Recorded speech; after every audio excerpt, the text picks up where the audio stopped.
Good morning, everybody. Good afternoon to some of you, and probably for some it could be evening. Welcome to the MineTech Demo Day. Super exciting day that we have. The participants have had their quite fair share of learning the past few weeks, and today is quite exciting because they will be pitching their initiatives and stand a chance to be awarded 25,000 US dollars as grant funding or non-equity diluting fund to spearhead or at least catalyze their initiatives for more growth.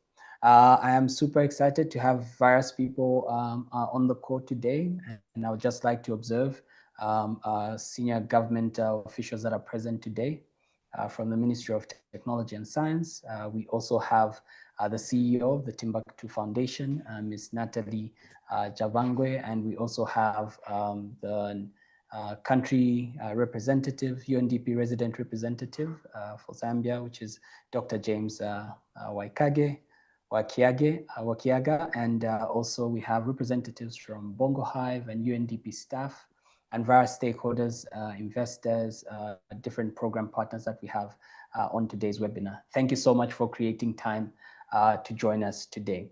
Before we get started, I would just like to mention for those that do not know much about the program, basically UNDP have had this ambitious initiative, which is a Pan-African initiative, which is designed to catalyze the continent startup revolution. And so they have set up various hubs across the continent, from fintech in Nigeria, health tech in Rwanda, green tech in Kenya, manufacturing tech hub in Ethiopia.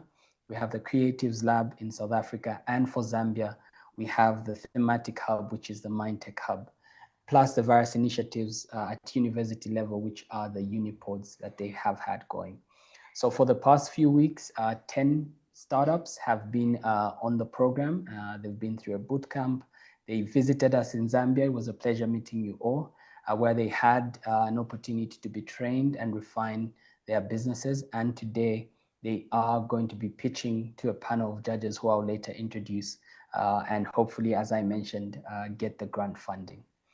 Just to get us started, I would like to call upon Ms. Natalie to just give us the opening remarks and get us started with the program. Okay, fantastic. It's an absolute pleasure to be here with all of you. A very good afternoon. I must say that this is a truly pivotal moment for the Timbuktoo Foundation. This afternoon is definitely proof as to why the foundation was established. And it is really the evidence of our strong belief in the power of this continent's youth to make transformational change happen. I'm really proud and excited to participate in this Demo Day event for the Timbuktoo MineTech Accelerator Programme. But let me first of all start and allow me to recognize the Honorable Minister Felix Mutati from the Ministry of Technology and Science in Zambia, Dr. James Wakiaga, UNDP resident representative, representatives from the government of Zambia, and representatives from the mining fraternity present here, and all of you invited guests, and of course, not least, our cohort, our first ever cohort on the African continent of the novel MineTech Hub. MineTech is a first in Africa, and it's a first through Timbuktu.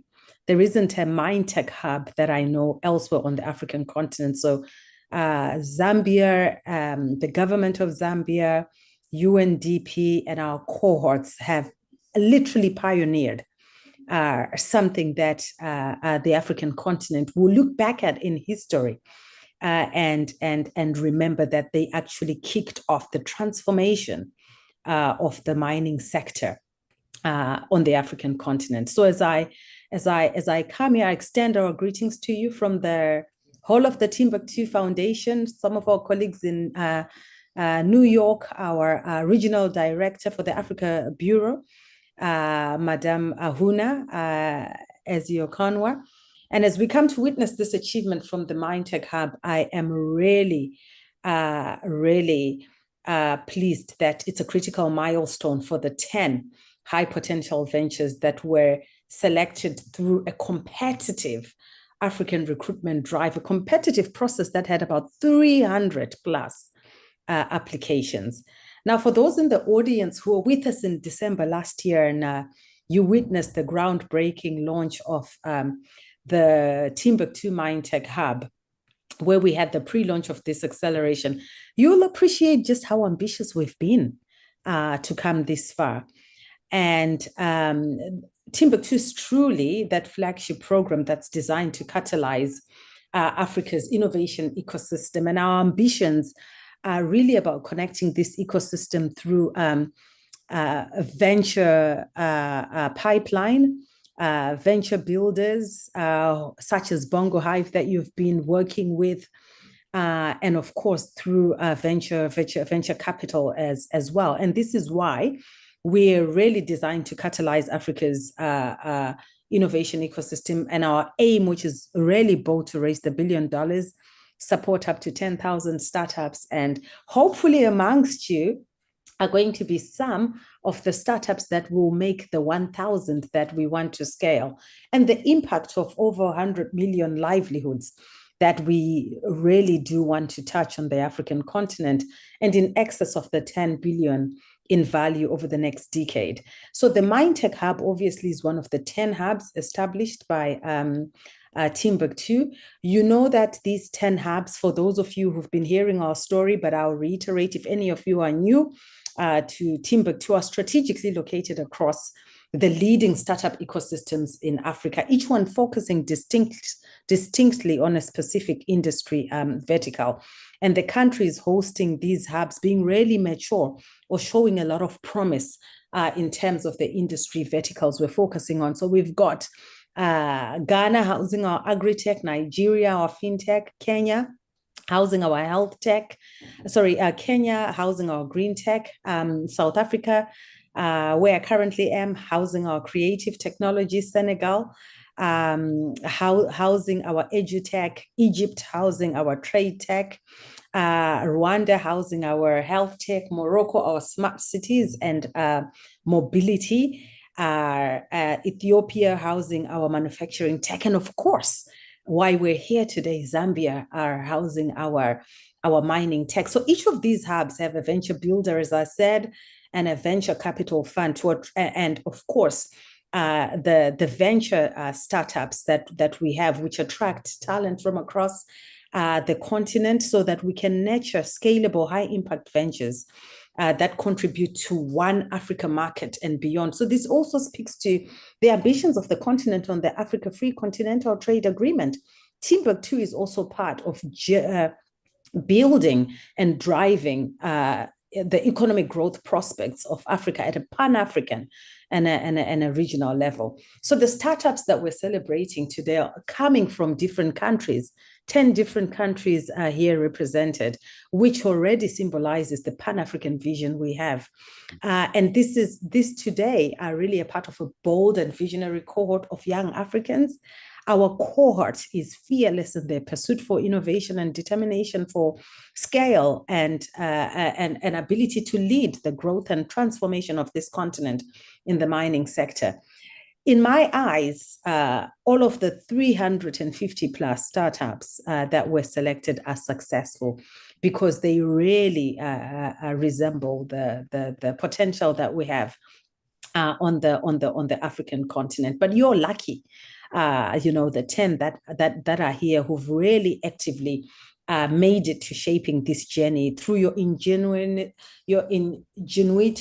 and your drive, and you're obviously changing a future where Africa no longer takes a back seat, but where it stands at the forefront, particularly of new and groundbreaking technologies such as MineTech, and redefining our own research and development narrative on Africa's own terms and for African people, and being globally competitive. And I think this is important.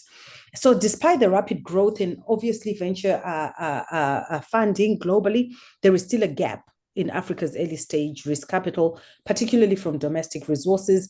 Timbuktoo's initiative and the foundation is to mobilize, and at the G20, hopefully, you'll hear a little bit about what we're doing with African billionaires, making sure that they come to the table with commercial capital to de-risk your ventures and crowd in early stage capital at scale for African startups. So we're super excited that African billionaires of note who have also made commercial success on the African continent are working with us to backing you and making sure that your dreams come true.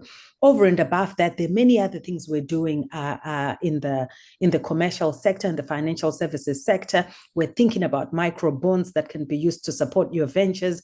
We are thinking about crowding in DFIs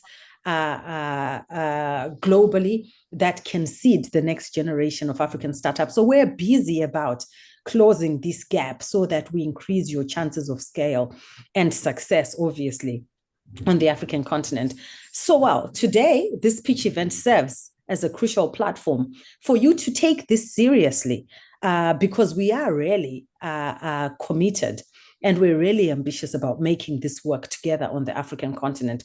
So as you pitch, showcase your refined solutions and significant progress you've made over the past weeks together with the UNDP team in Zambia supporting you, as well as BongoHive, our acceleration partner. We're excited to witness, the selection of top 5 performing startups who will advance the 3-month incubation program and will be awarded a very cool $25,000 grant to pursue your ventures and to be a part of the broader ecosystem of things that we're working on to leapfrog you from one stage in your life cycle development onto another. So this is a momentous day, marking not just the end of one phase, but the exciting beginning of another.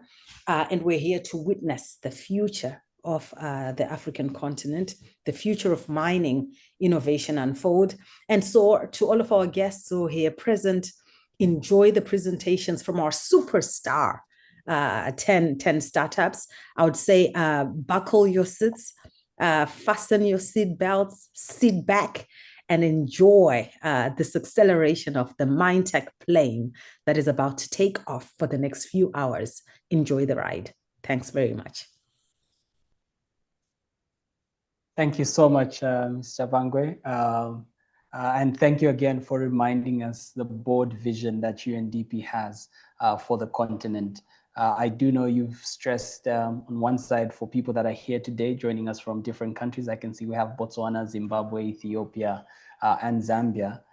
Today is about startups, but I think it's worth commending UNDP because they are going beyond just supporting the startups. It's about building the ecosystems, the systems and infrastructure that's supporting the startups. And I think UNDP definitely deserves a round of applause.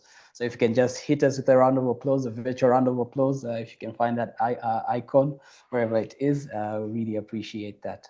I would like to call upon our next speaker, who's the resident representative for Zambia, Dr. James Kainga and Waikiaga. Yes, let me say that again. My apologies. So our UNDP resident representative, Dr. James Wakiaga, he will be delivering a keynote from the Zambia team. Yeah, thank you very much. And thanks, Kabuela, for agreeing to facilitate this session this afternoon. And let me begin by recognizing Natalie Jabangwe, who is the CEO of the Timbuktoo Foundation, and for that very, very inspiring message. I'd like to recognize the Honorable Minister, Felix Mutati, in absentia. I know he really, really wanted to be part of this, but certainly he is well represented in today's event. I would like to also recognize the CEO of the BongoHive, Lukonga Lidunda. They've really been our partners, important partners in this journey. And I do recognize other representatives from the government, from the private sector, and the innovators themselves. Really today is about the innovators. And let me take this opportunity on behalf of United Nations Development Programme to warmly welcome you to this virtual demo day of the Timbuktoo MineTech Accelerator Programme. Today indeed marks a significant milestone, not only for the 10 exceptional startups presenting, but indeed for the future of mining innovation across Africa. This has been a journey and it continues. What began with a pool of 351 applications, the journey has culminated in the selection of these top 10 startups.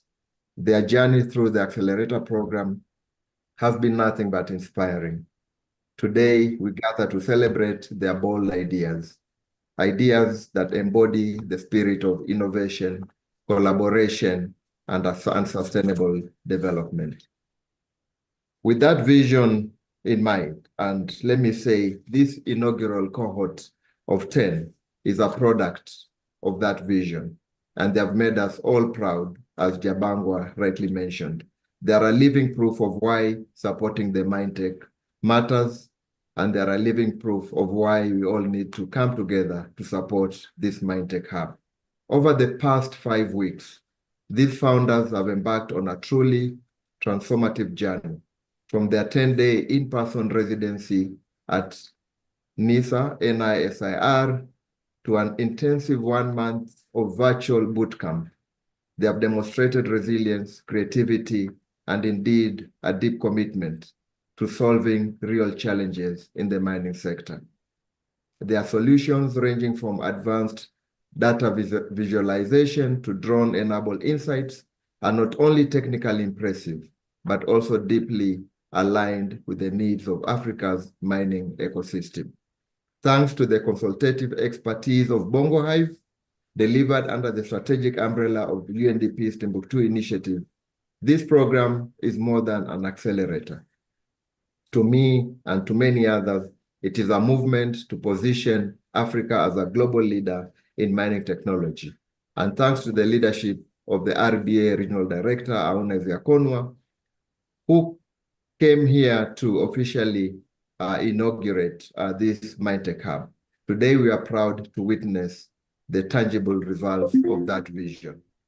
To our partners who are gathered here today, thank you for your support.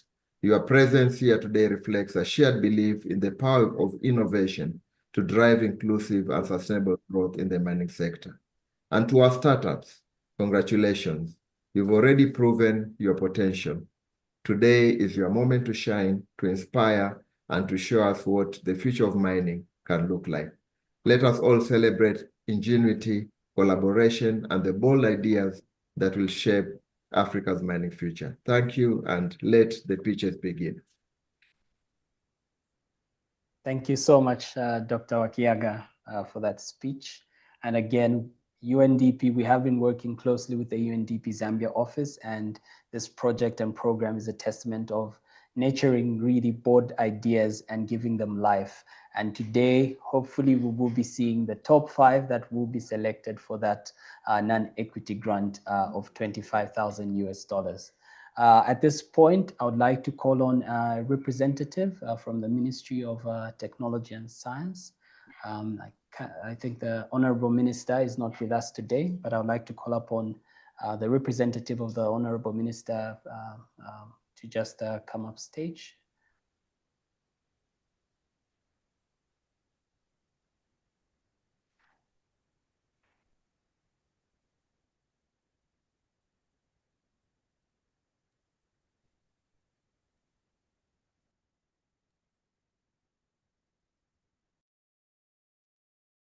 Our tech support team, just make sure we don't have our guest in the audience, but they are a panelist just in case we have that tech situation.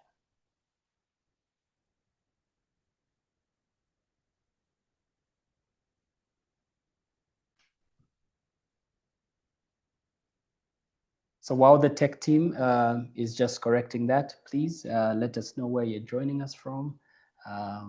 And please add a comment if you've been part of this program. Please add that comment and review of what the experience has been. Happy to hear from you and then where you're joining us from.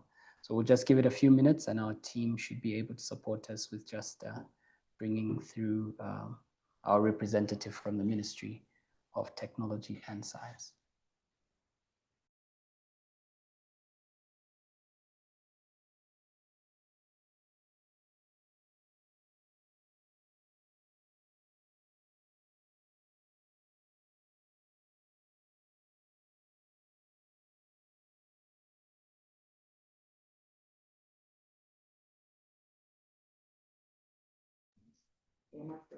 Okay, I have been informed that our representative is not present from the Ministry of Technology and Science.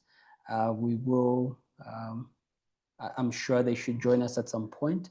But in the meantime, we will proceed with the program and get to the exciting part, which is what everybody is here for, really to hear about the startups that we have on the program, to learn about some of the innovation that they have.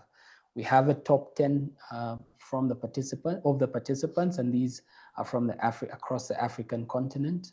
And what we have are startups that are implementing various technologies and initiatives along the mining value chain. We have everything from geotech, we have health tech in the mining sector. We also have data visualization technology. Really, it's all across the entire mining value chain. And to help us with the judging of the startups, we have a panel of 4 judges who will be with us. They will be asking questions and probing further about the startups' initiatives, from their business models, their impact models, and what exactly they are going to achieve or how they intend to utilize the funds that will be awarded to them. So I will just quickly go ahead and introduce our judges. We have Matthew Bevier, who's the Managing Director at Walnut Creek Advisors. He is an experienced investor in the African mining and technology sector. And currently advises a family office that has invested over 50 million in tech startups in the mining and energy sector. His primary focus for sectors is venture capital, tech startups, investment strategy in Africa, resources industries. We also have Chishimba Chansa, who's the project survey coordinator for Barrick Mining Corporation, which is here in Zambia.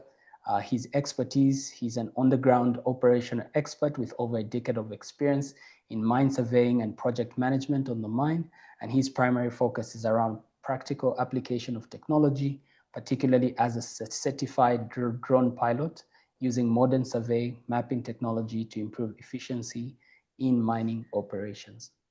We also have Alex Spinell, who's a partner at Enco Capital.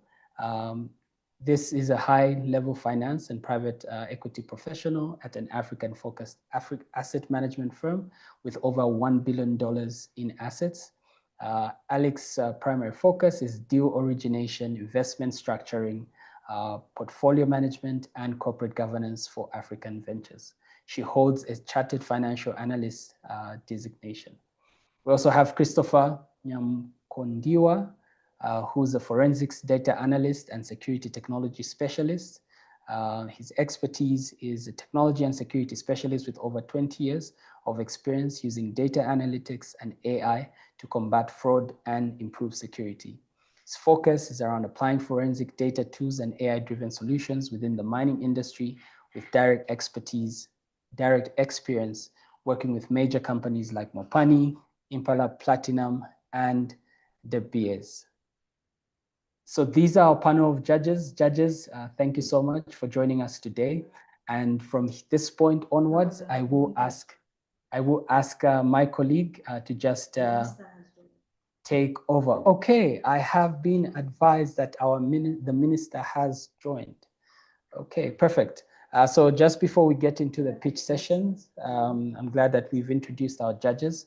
But just before we get to that, I would like to just call upon the government representative from the Ministry of Technology and Science to just call upon the Honorable Minister. Thank you.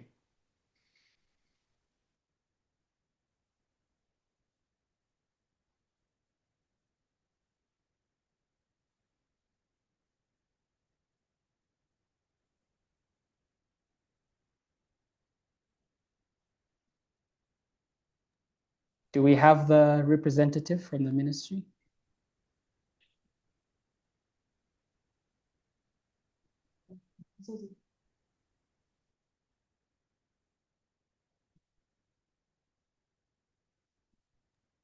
Team, kindly help me just in case we're having tech challenges.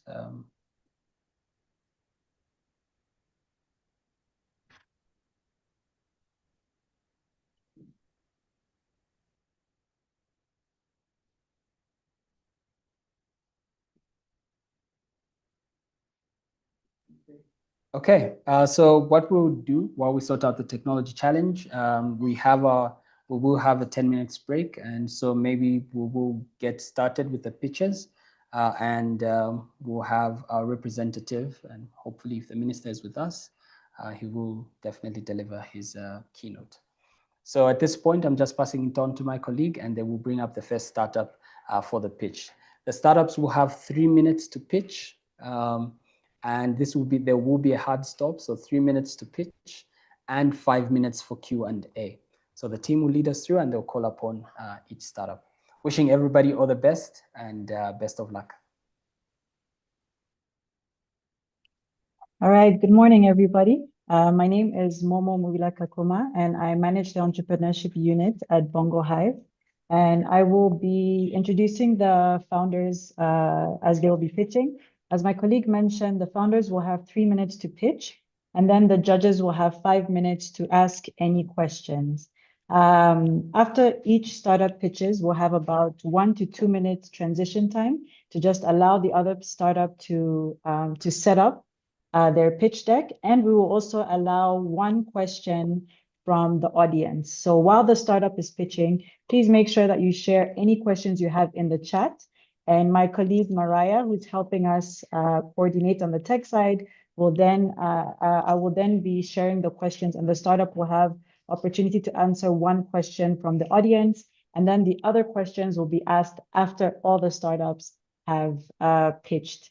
So first up, we have Eco Mining Impact Technologies and Innovations. So that's Grace Akini, the founder of Eco Mining Impact Technologies and Innovations from Kenya. Grace, could you please get ready? You may share your screen, and when you're ready, Mariah, please put 3 minutes on the clock.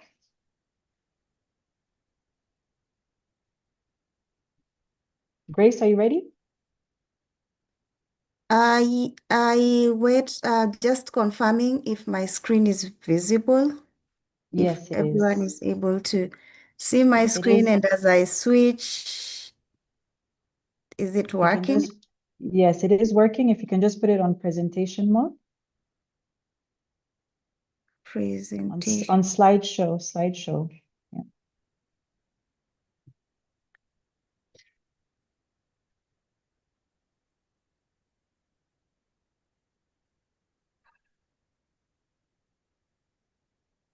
Sorry.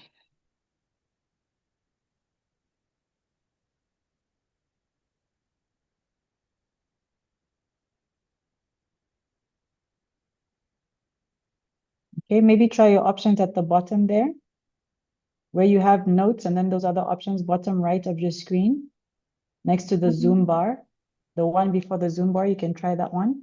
If not, we'll just proceed just in the interest of time.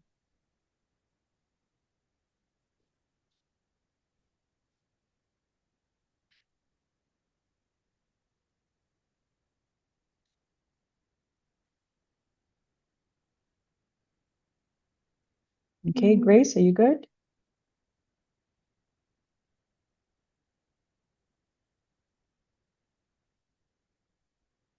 All right, Grace, I think you may just proceed, just in the interest of time. We will go ahead. Unless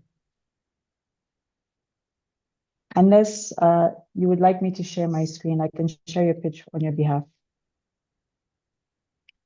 Shall I do that? I would want to do it from my end. Sorry.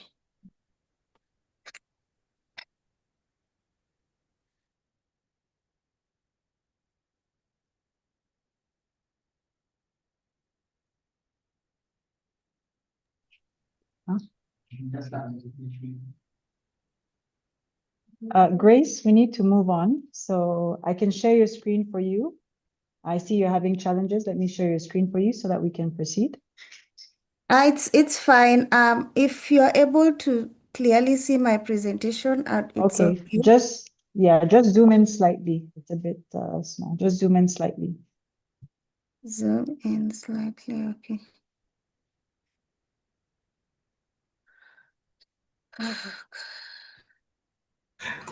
Grace, sorry, go to the bottom right-hand corner of your screen next to the slide.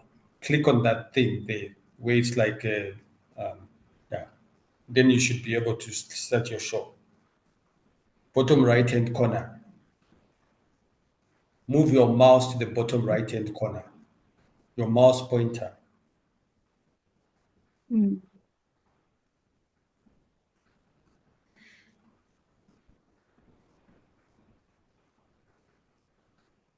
All right, Grace, you can direct me as I change the slides. I think we do need to proceed, just in the interest of time, just so that everybody's able to see your slides clearly. So I'll share my screen and you can direct me, and I'll be changing the slides as you tell me to change the slides.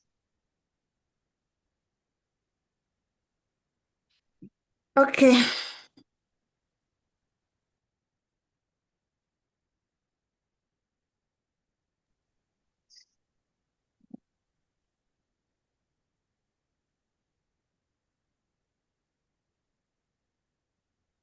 All right, Mariah, we've got 3 minutes on the clock.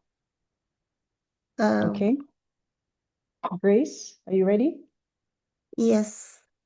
All right, your 3 minutes starts now. Good good evening, everyone. My name is Grace Akinyi. I'm the founder of Eco Mining, and our startup seeks to protect miners and transform artisanal and small-scale gold mining using health and technology as a pathway for economic growth.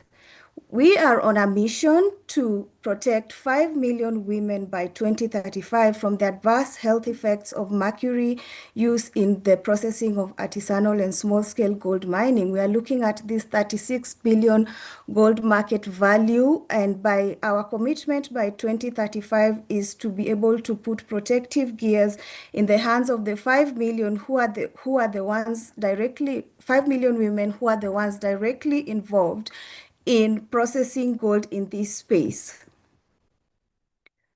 So the problem of mercury, the problem in this space is mercury and non-compliance with artisanal and small-scale gold mining accounting for 38% mercury pollution and leaving 5 million women vulnerable to the health and adverse effects of usage of mercury, such as, effects to their reproductive health and even the children that they depend on. And we know that the economic scale of ASM is at currently 38 billion, and around 148 countries are signed up to the Minamata Convention, which seeks to reduce the usage of mercury in gold mining. Our solution is simple. It's a health and verification tools. So we have two solutions: our eco kits, which ensures immediate health and safety, that comprises of our eco gloves and a recycling tool that enables this, that is customized for this type of work, and also our eco dashboard, which is a verification engine enabling compliance monitoring. And 148 countries currently face the challenge of not being able to comply to this requirement. We have two revenue streams for one system. One is our eco kits, which costs us around 1,050 to produce, and we sell it at 2,500 for an annual corporate subscription, giving us a gross margin of 58%. We also have our eco dashboard, which we are charging at 30,000 per year, costing us around 5,000 to produce, with a gross margin of 83%.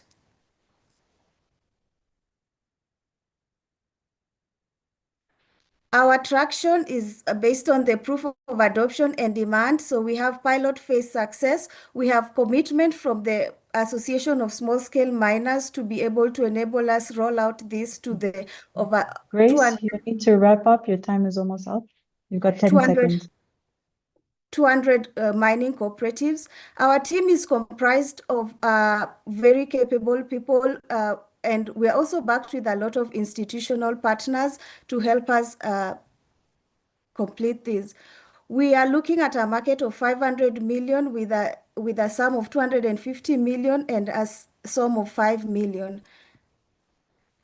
Our revenue is 370,000 for year one. We are looking at 5 million for year 5 and around 20 million by year 10.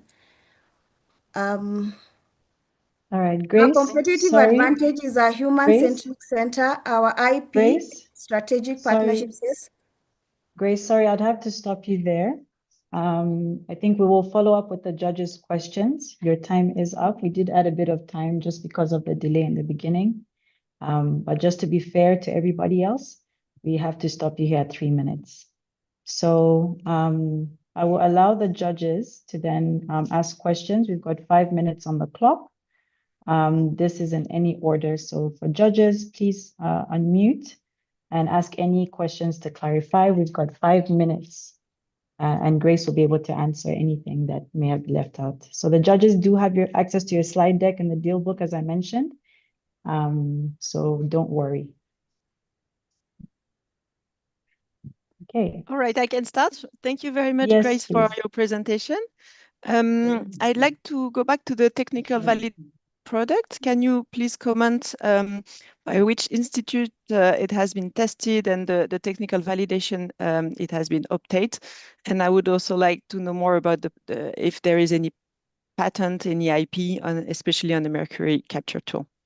Yes, so we are currently partnering with Kenya Industrial Research and Development Center for all that, for intellectual property. They're the ones who are helping us with the certification, and they're also providing all the expertise and the expertise required for this. They also have like a production center to help us with the eco gloves that we are developing for the women.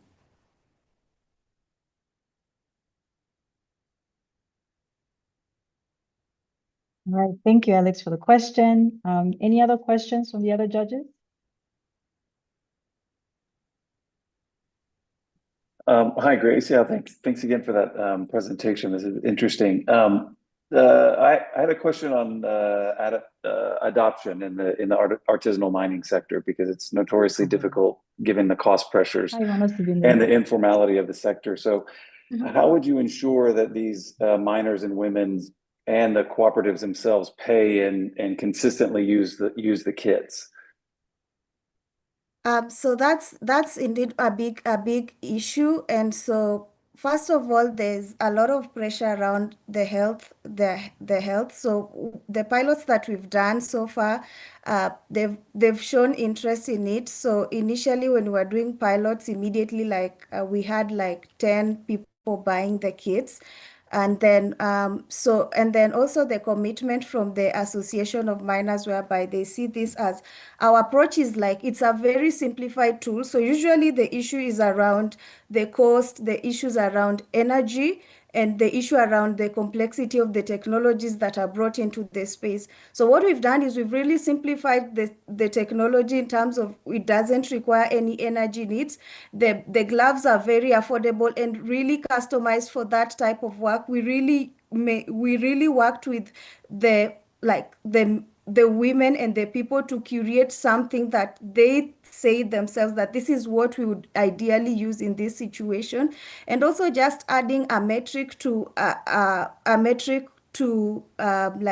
verification tool, whereby we are able to tell if are they actually adopting this or not. And so that is one of are they actually adopting this or not. So we are looking at it in two ways, where we are targeting just the cooperatives, whereby they're just interested in the product and their health and all that, but we're also targeting governments, because we are able to gather data on if people are actually adopting this recycling technology and people actually using this, and then giving them that for them to be able to use that in order to provide targeted support to this sector.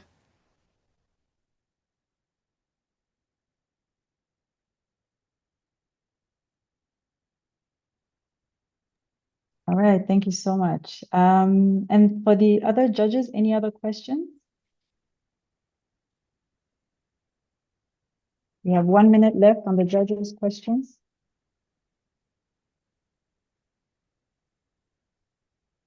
Okay, all right. Christopher, Chansa, just checking one more time before we move. No questions. Nothing from my side, thank you. All right, thank you so much. All right, thank you so much, Grace. Well done. And again, please don't panic. The judges do have everything they need to ensure that they are scoring you right. So thank you so much. Before we move on to, all right. Before we move on to our next startup, I do hear that the Minister of Technology has joined the call. So I'd love for us to just pause the pitches just for a bit. And I would like to just call on the minister or a representative to take the floor, please.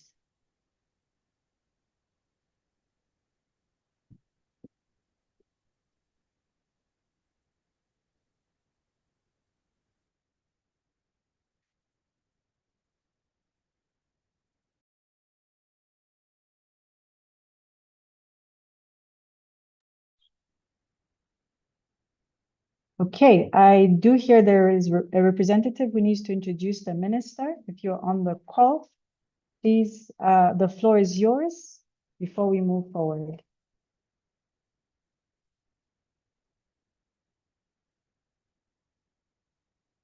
Okay, all right, okay. On that note, we will move on to our next startup.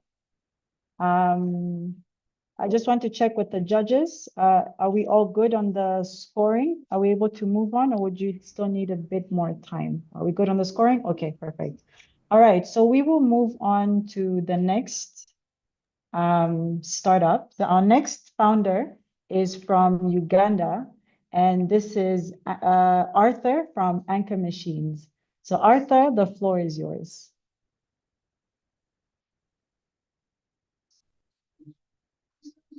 Arthur? Okay.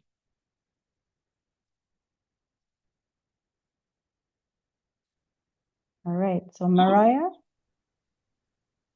Okay, Arthur, Hello. please let us know when you're ready. Hello, Arthur, we can hear you. Yes, can you? All right. Okay, Arthur, you could just go to your first screen, and then Mariah, you can let me know. Okay, so we've got 3 minutes on the clock. Should I proceed? Mariah, we're good? All right, please go ahead. Hello, everyone. My name is Arthur Abaliwano from Uganda. I'm the CEO and the founder of Anchor Machines. Did you know that in Africa, we struggle, miners and construction companies struggle to source for heavy equipment for their sites. It takes them upwards of 3 days, and this leads to project downtimes, which leads to losses of upwards of 200 million US dollars. And this is because they don't own the entire fleet of the machines, so they have to hire. The process is quite inefficient, risky, and costly. It involves phone calls, physical searches, and the like. So what we've done is we've created a solution, which is the Anchor Machines application, to curb that problem. It's IoT enabled.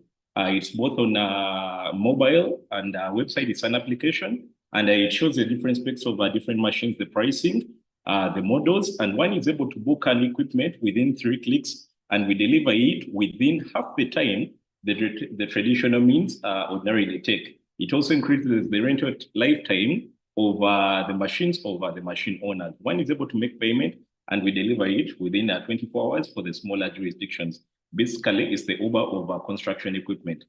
The market size is quite enormous. Uganda and Kenya are our serviceable obtainable market with 100 million US dollars. East Africa being our serviceable obtainable market with 500 million US dollars, and Africa being our total available market with 5 billion US dollars. Our revenue model is that we charge a commission of 10% of every machine rental that occurs on the platform, and our daily rental rate is $220 per machine per day. Average sale is 2,200 US dollars. We have additional revenue streams such as embedded financing, which is the same as fintech, as we pre-finance some of the orders. We launched in April 2023, and we've generated in excess of 10,000 rentals on the platform with a revenue of 180,000 US dollars. we're already making a profit, and our net profit margin is around 24%. We are growing at a rate of 10% month on month across the different months. I lead a team of 3 co-founders, and I myself, plus a CTO, we have in excess of 50 years experience in software development, construction, low logistics, and and basically logistics. Right now, we're raising $5 million so that we can be able to scale our technology across Uganda and later on to other East African countries and other African mining companies. We shall use the funds for tech improvement, go-to-market, and operational efficiency. We're basically building the Uber of construction equipment so that we make mining operations much more efficient under construction. We allow the small players to get in even if they are owning one machine so that they can be able to take advantage of their own. Thank you very much.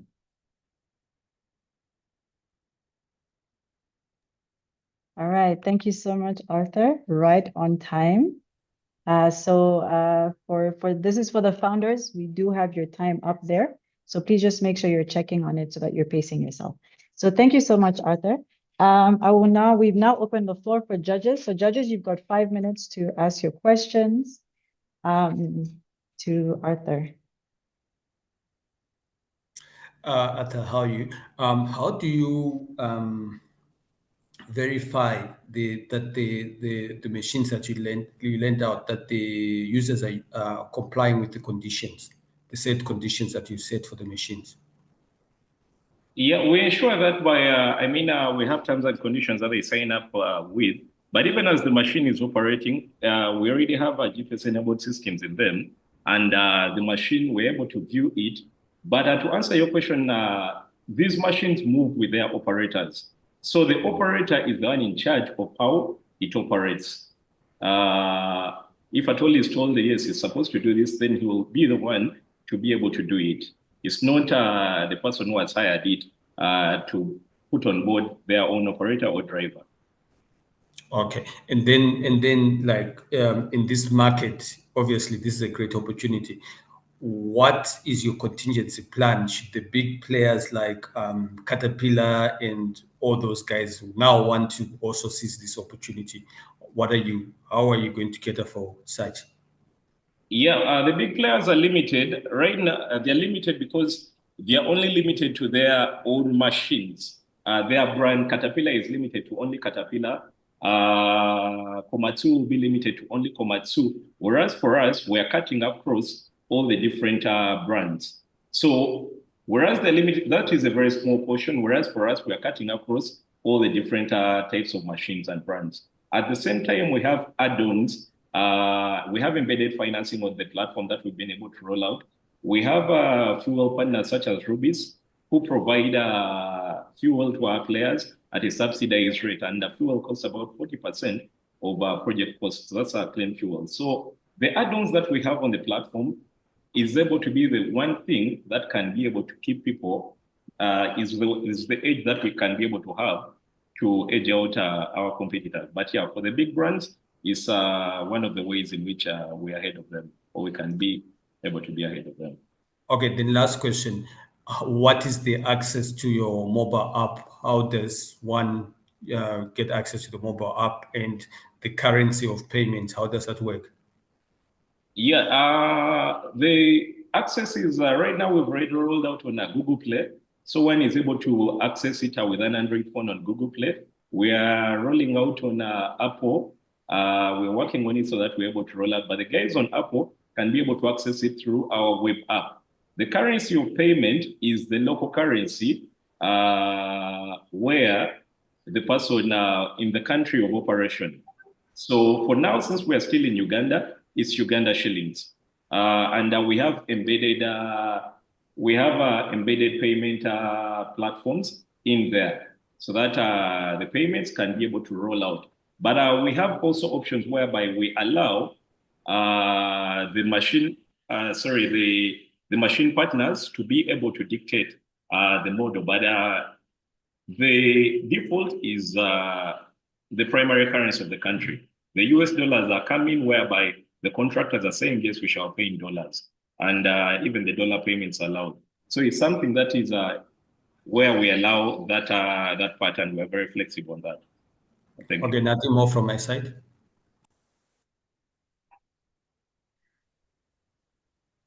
Yeah, maybe on my side. So it seems that the competitive advantage is really a first mover advantage in this market. So can you give us more color if there are other players that are trying to achieve the same? How far have you been able to roll out already the platform? How many machines out of the total number have you already be able to onboard on the platform? And if somebody wanted to do the same, what would be the entry barrier that you would see? Yeah, the entry barrier, yes, we are having a first move advantage. Other guys have tried doing it. Although the other competitors who we have are indirect in that they're dealing in cargo trucks, they're dealing in logistics trucks, not necessarily our niche, which is earth moving equipment. So yes, that's where we are having an edge over them. The number of machines that we've been able to onboard right now are about 120 machines. And yes, because for every machine that we sorry, the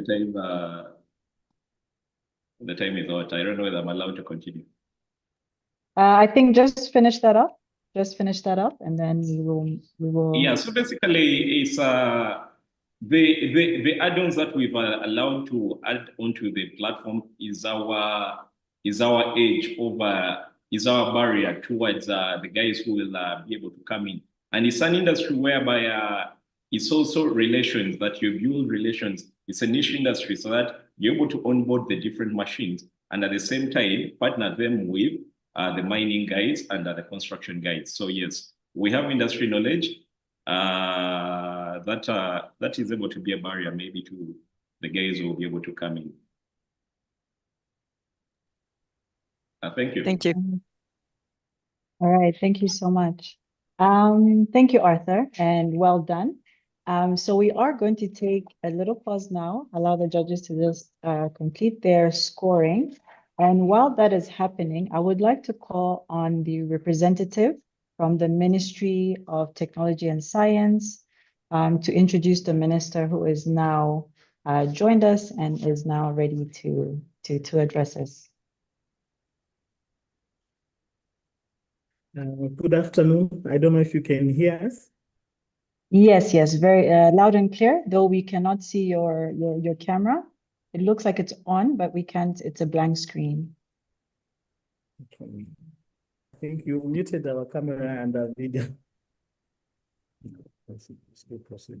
Okay. Mariah? Okay, maybe we can proceed as you try to figure out how to capture us, if that's okay. Okay, please.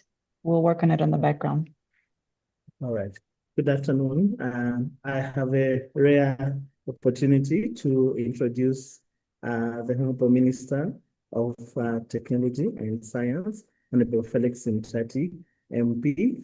Honorable Minister, this is your time to address the masses. Thank you. Good afternoon. Let me skip the protocols. Let me just say, ladies and gentlemen, it is with a sense of immense pride and excitement that I join you today for this momentous occasion. On behalf of the government and the people of Zambia, I want to extend our deepest gratitude to the United Nations Development Programme. Thank you, Mr. Wakaiga, and your entire team for your vision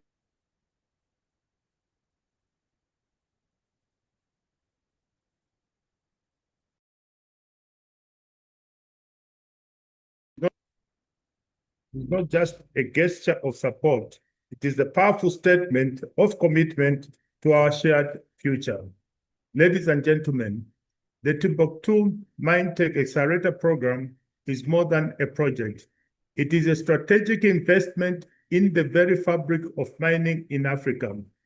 We cannot rely on traditional methods to improve productivity in mining. We must embrace technology, foster innovation, and empower our own innovators to lead the way. This program gives us the tools to do just that, transforming our mining sector to be more efficient, sustainable, and globally competitive, driven by our quest to add value to mineral wealth. This journey we celebrate today began with a truly inspiring response, 351 applications from across the continent. From that vast pool of talent, a group of resilient and brilliant individuals emerged. The top 10 startups presenting today, you have proven that with vision, hard work, anything is possible.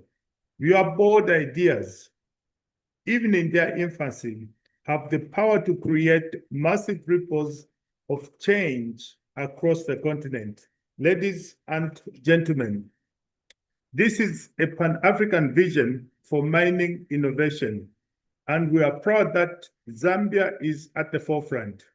We are committed to building the MineTech Hub at the National Institute of Scientific and Industrial Research in Lusaka, not just as a physical space, but as a beacon of innovation that will attract talent and investment from all corners of Africa and beyond.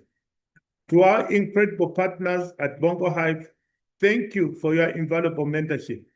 You have guided these innovators, sharpened their pitches, and helped turn their raw ideas into valuable, impactful ventures.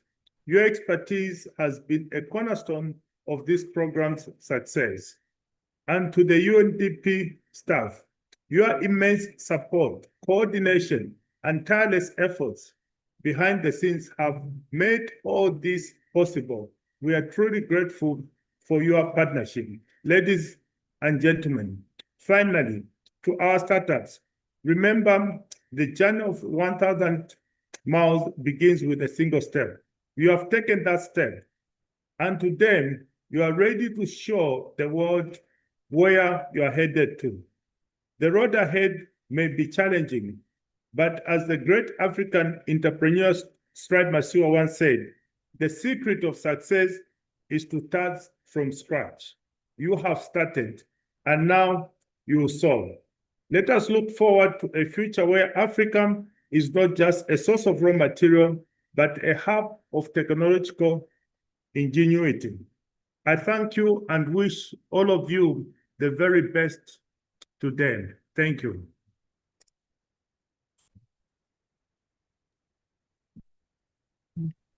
Thank you so much, Honorable Minister. Thank you.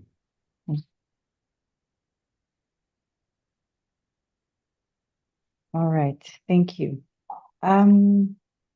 We will now move back on. I would just like to check with the judges whether we're good to go.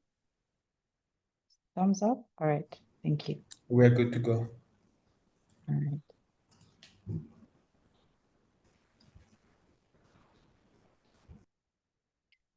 Okay, so next up, we've got our next founder from Zambia, Zanifi Enterprise Limited, and we've got Lukonde Chitula from Zanifi. Lukonde, the floor is yours. You can start setting up now.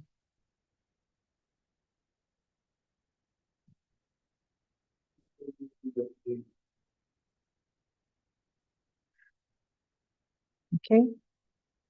Mariah, time hasn't started. I see you've already.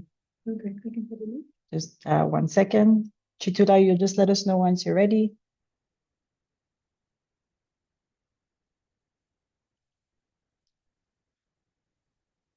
Hello? Hello? Yes, we can hear you. Yes, we can hear you now. Please put your presentation. Yes, just put it in presentation mode, please. Just give me 1 minute.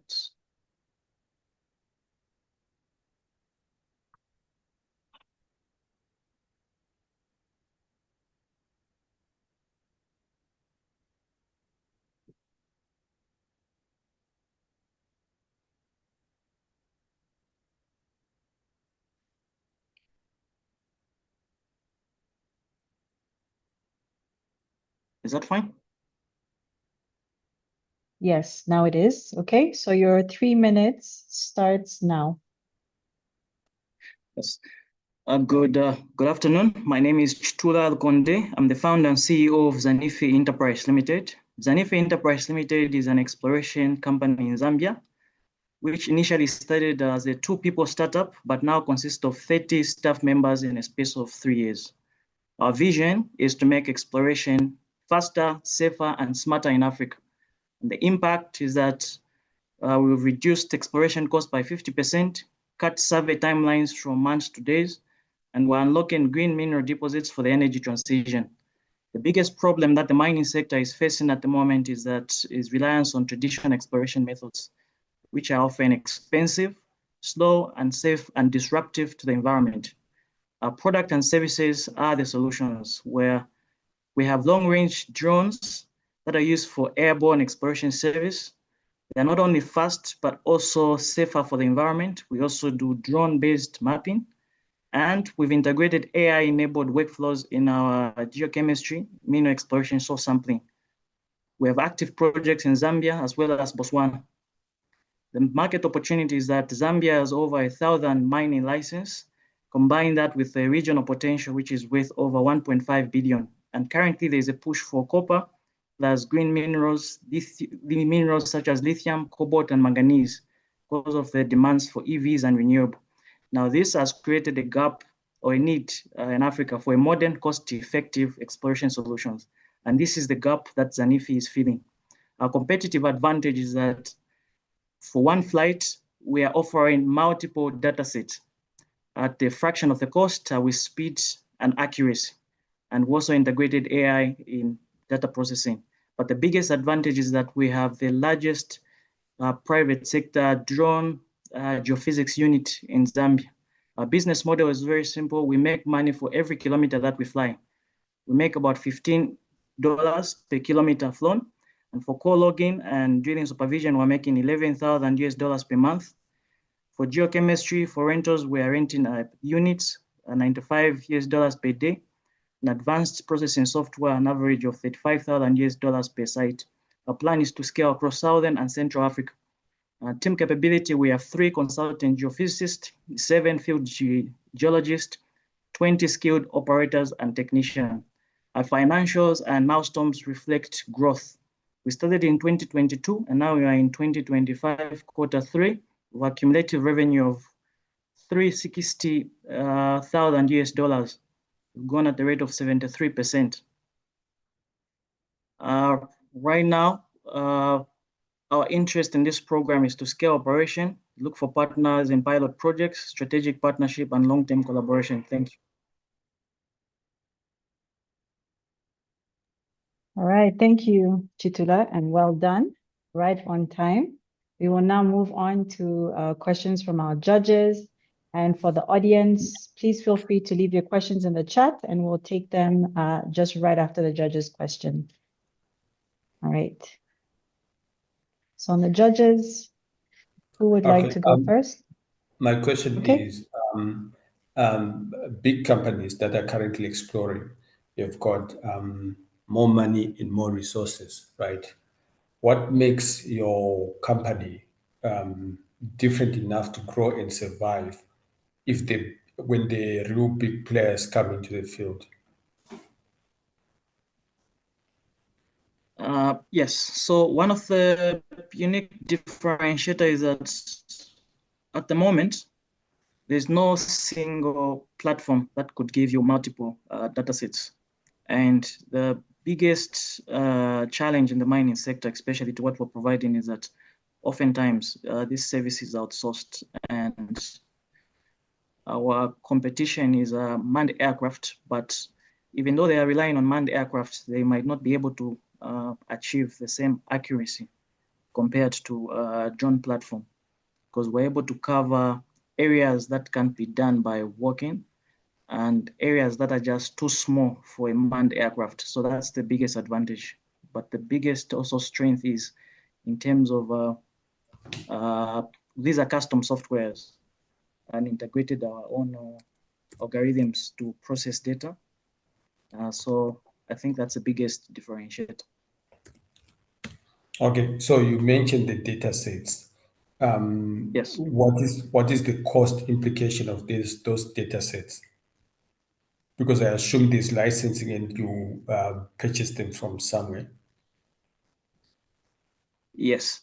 So in terms of cost implication, my strategy to entry into market has been to drive cost is so low that there's no one that even comes close to the services that we're providing. So I think when we started, because we have built this capacity to build our own planes and also sensors and platform. So we determine the cost. The service that we're offering, the market cost is about $25,000 per $25 per line flown, but we're doing that at 15. So in terms of cost range, I think we might be one of the cheapest in this region. And these data sets, how are you guarding them possibly for long-term advantage in the market? Sorry? How are you guarding the data sets for competitive future advantages? I'm a private contractor. So when it comes to data ownership, I don't own this data. So, but I do contribute to the national database because it's by registration. This data also has to be surrendered to the government. Okay, thank you. Nothing more from my side. Okay, my question will be, how impactful are these drone survey data compared to traditional methods? How impactful are these drone surveys? Yes. Yes, compared to traditional. Okay. Yeah. Well, when we talk about for serious mining operation, we're talking about exploring huge areas of land, and oftentimes these are not ideal terrains. So you find that the alternative is that you have geologists that are working, and then the disadvantage to this is that they're just areas they can't access. So you have to interpolate data and then fill in those gaps. But with a drone, you can almost cover every area and very quickly. I'll give you an example of our last project, which was about 50,000 hectares. We covered that in a day. Compare that to walking, it will take you about 3 months to finish. Oh, thank you. Okay, Alex, I think you had a question earlier, or has it been answered already? Yeah, so I want to understand more about traction. So I understand that you're saying you're the only one to provide those kind of affordable, cheaper services in Zambia and Botswana. What's been the traction so far, and why it hasn't been growing more quickly? Because if you are the only one providing that kind of service for a cheaper cost. Okay, Chitula, you can answer that last question before we move on. Okay, so I think yes, I think the traction, we've grown organically. I've done less marketing. I think mostly the traction has been through word of mouth. Our first survey in 2023 has been just through word of mouth about the company that is doing this in Zambia. Then we started getting calls from Botswana, and also we did surveys in Tanzania. So I think we're at the stage where we are not yet known in the market, but even regardless, there's word of mouth about the company that is providing this. I think that's the next stage. Okay, thank you. All right, Chitula, thank you so much and well done. All right, so as we allow the judges to just compile their scores, 1 to 2 minutes, I will then call on the next startup to start setting up to get ready. And I do see here a comment in the chat from Molin Siwela saying, likely to be very rewarding if you also in the long term look into innovative use cases for the data sets. I imagine there's a lot of untapped potential. All right, then we've got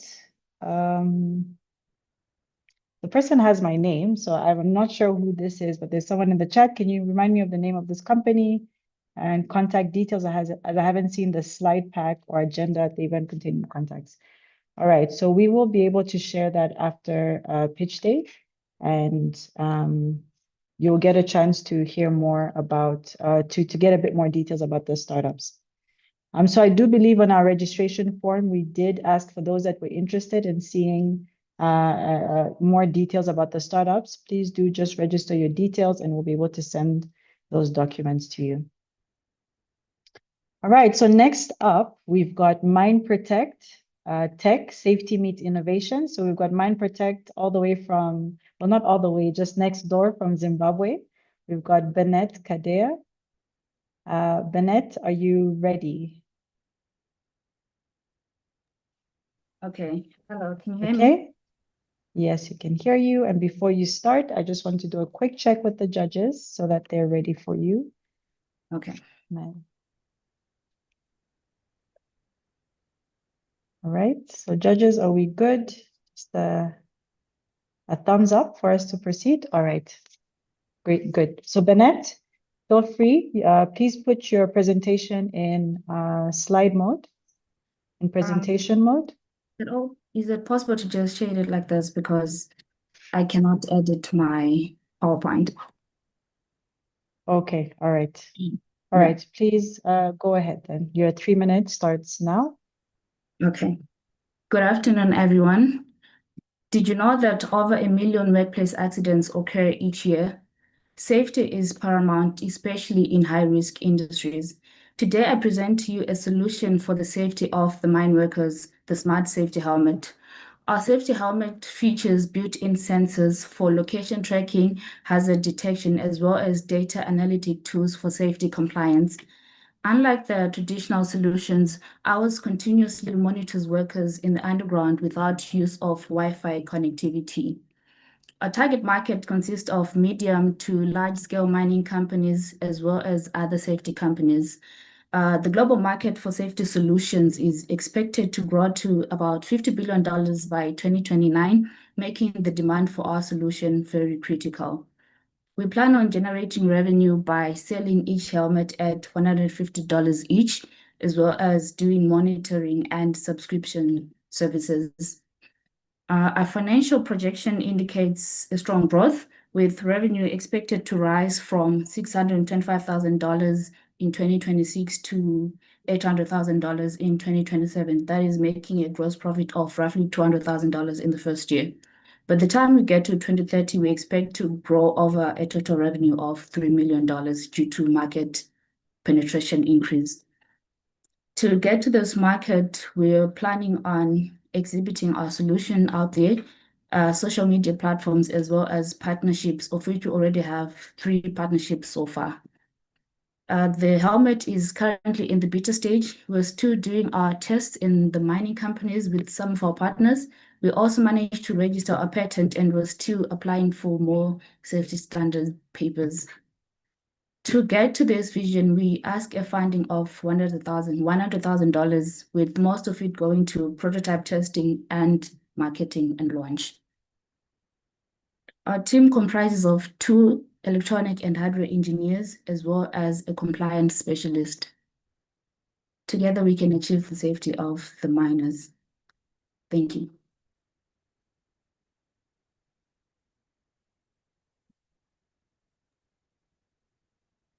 All right, thank you, Bennett. Great use of your time. We'll now open for the judges to ask any questions that you may have.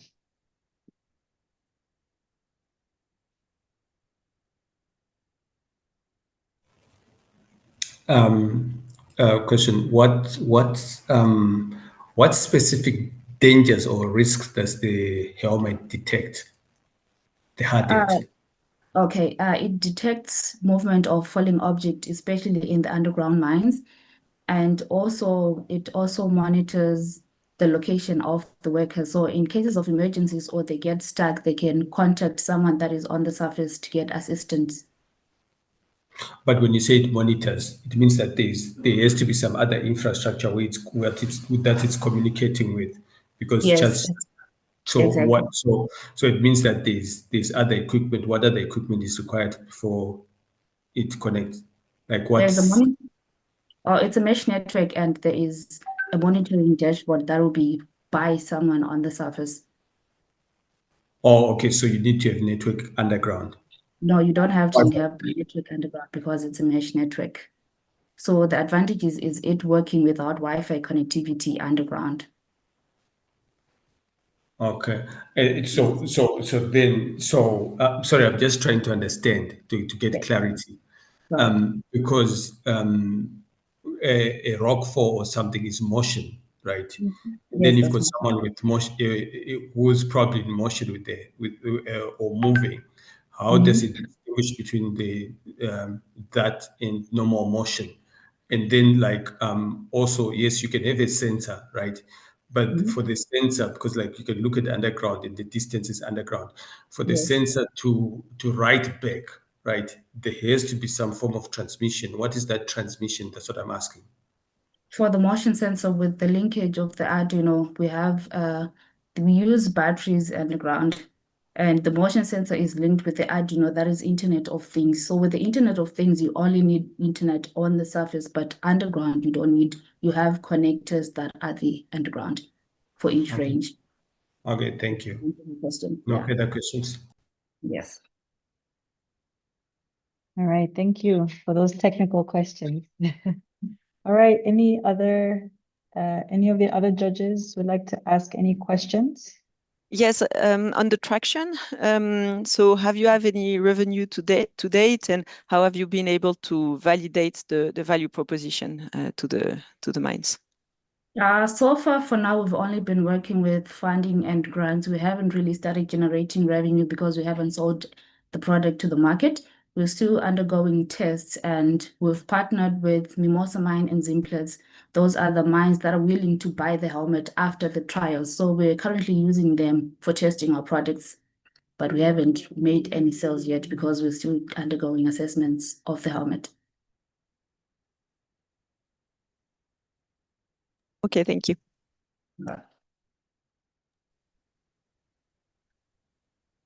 And which of the features for the helmet, I mean, are all the features sort of rolling out at the same time, or are you going to test different features?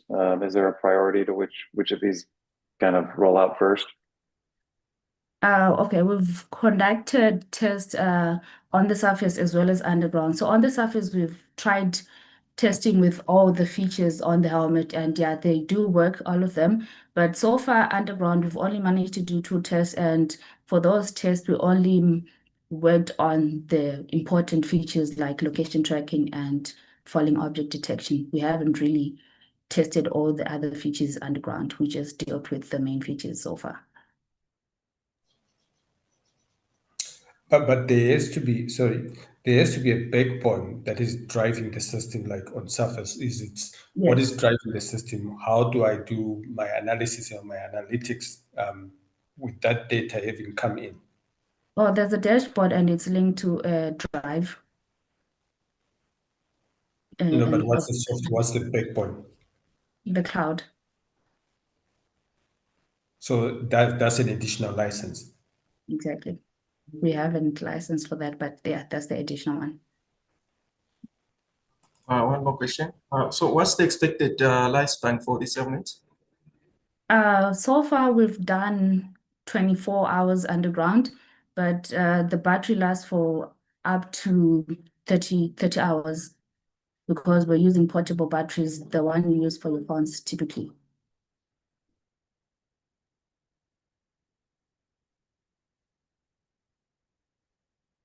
Hello?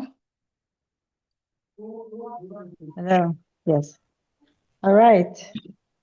Thank you. All right. Time is up for judges' questions. I do believe we had all of them. Thank you so much, Bennett, and all the best. Well done. We'll move on to the next founder. We'll just give a few minutes for the judges to just record their scores. And while we do that, we do have 2 questions in the chat. I will just pick one of them. And the other one we will answer at the end.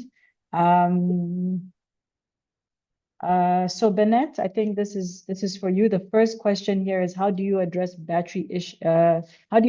issues of battery life? Yeah. Oh, yeah, that's the one I just responded now, I'm Okay. sure. All right, so let's take the second one. So what regulatory requirements do you need to meet or undergo to get the helmet approved for underground usage? So far for now, we just need to conduct more tests and finalize a few paperwork, but we've already started with the paperwork. So after conducting the test, then we launch it to the market.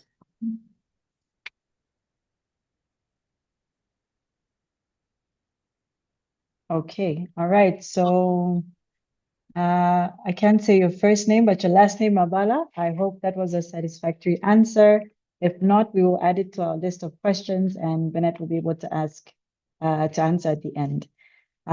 So next up, we will then move on to the next founder. Next up, we've got Taslim from Nigeria. This is Milsat Technologies Limited. Thank you, Taslim, for that very quick setup. I just need a hands up from the judges. All right, looks like we're good to go. So Taslim, when you're ready, please let us know and Mariah will set the timer. Hold on, please. A minute. Let me get my time. Please confirm you can hear me, please. Yes, loud and clear. All right. I'm ready when you are. Okay, all right. So 3 minutes on the clock. Your time starts now. Okay, good day, everyone. In Africa currently, ASM generates over $20 billion per year in mining, but they are considered poor simply because they lack essential services such as affordable homes, good healthcare services, and equipment for leasing. The solution we've come up with is simply a portal that provides verified artisanal miners data sets to service providers so that they can connect them to services that they offer. How it works is simple. We set up profiling centers across different mining communities. We enumerate them completely. We geotag their mines with it. We also record what instrument they use currently in their mining activities. Then we pipe these data sets to service providers through their portal, via APIs or through our portal. The service providers then look at these details to find the ones that meet their services that they currently offer. Our USP is that we do the hard work of going to the ground to collect this data set across all mining sites. Our target customers are simply those that provide services across the health, equipment leasing, and housing schemes. Our market size and currently we're targeting 3 core countries, Nigeria, Ghana, and Liberia, which currently gives about over 2 million, just near over 2 million artisanal miners. We intend to target about 200 of these artisanal miners, with each of them dedicating up to $2,500 per year in the gross margin in their subscription value to the service providers, giving us about a $5 million market value per year. Our service model is to bill a 2% charge to the service providers upon every value of money given to the artisanal miners. At times, when large NGOs and governments want our solution directly for their own white label use, we give our software as a service and our consultancy as a service to them on a custom bill. So far, we are asking for a $250,000 in strategic investment and a $550,000 in grant or revenue share capital in order to reach at least 1 million artisanal miners in the next 4 years and ensure that at least 200,000 of them are premium connected customers to the service providers. We estimate that each of them would do at least $8,500 per year gross managers value. This giving us a $5 million margin every year. And then for our 2% charges, we expect a $1 million revenue per year from these services provided.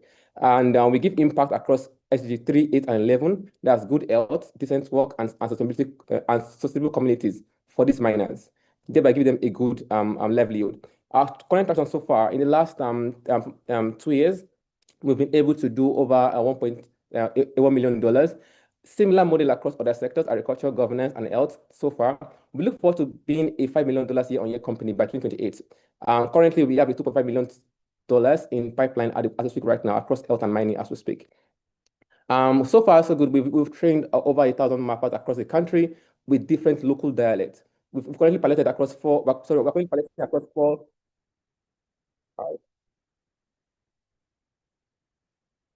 Thank you. All right, thank you, Taslim. I think maybe you would like to leave your last slide on just so that the judges can see it, since you just yeah. Okay, And maybe the one on your team. Yeah, exactly. All right, thank you so much, Taslim. Well done, well done. We're now moving on to 5 minutes for the judges to ask any questions.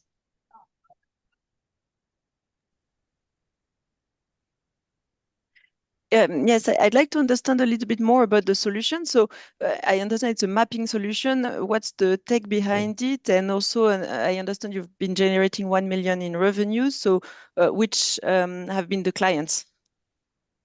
Okay, so the solution is simple. Service providers don't have data about artisanal miners. That's why they can't give them a credit scoring to give them finances that in form of housing, healthcare, and equipment leasing. So we go to the field where these miners are, and we enumerate and profile them according to the security standard for the service provider. So we do all the groundwork for them entirely, and then they feed on this data set to give them to offer their services to the miners directly. That's the entire solution. So it's a combination of field activities, operations, and our software that is for mapping and profiling artisanal miners on the field. And then when it comes to our previous customers, we've been able to do similar models. So our technology is configurable into almost any sector. So we've seen people adopt our solution in the agricultural space, in e-governance, that's censuses across Nigeria and Sierra Leone, and also health interventions for vaccination of children across different areas. So that's what we see money coming in from in the past 2 years. Does that answer your question?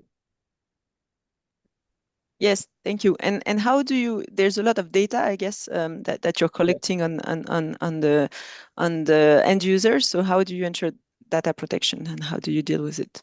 Yes, so we've partnered with NDPC. So every year we do the data audit across all our platform, and we get certificates for each year of our standards. We've done that in the last 2023, 2024, and currently doing for this year also. So we do this across each country we go into. That's the first thing we do. Thank you. Hi, Taslim. How do you overcome the barriers with the artisanal miners themselves who may not, how do you convince them to share data that they don't want to share? They might not be interested in telling you where they're mining. Sometimes borders on the legal to illegal side of it. How do you get them to kind of come forward and share some of this data they might not want to share? Yes, this is one of our USP because we are very experienced when it comes to field data collection. We've been doing it for the past 4 years. Now, there's something we call community entrance. So you don't just go into a community and say you want to collect data. You will never get it, actually, here in Africa, to be precise, or Nigeria, to be precise. So what we do is this. We identify the community head, we educate them on why we're there, and then we involve them in the collection of these data sets. Some of them might ask they want to use paper-based at the first before going into digital model. But the point is that we enter in collaboration with the community heads. This way is way easier and it's always open. Thank you.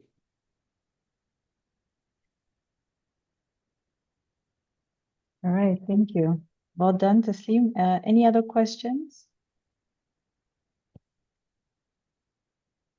But do you get consent, like the consent from each miner to give that data?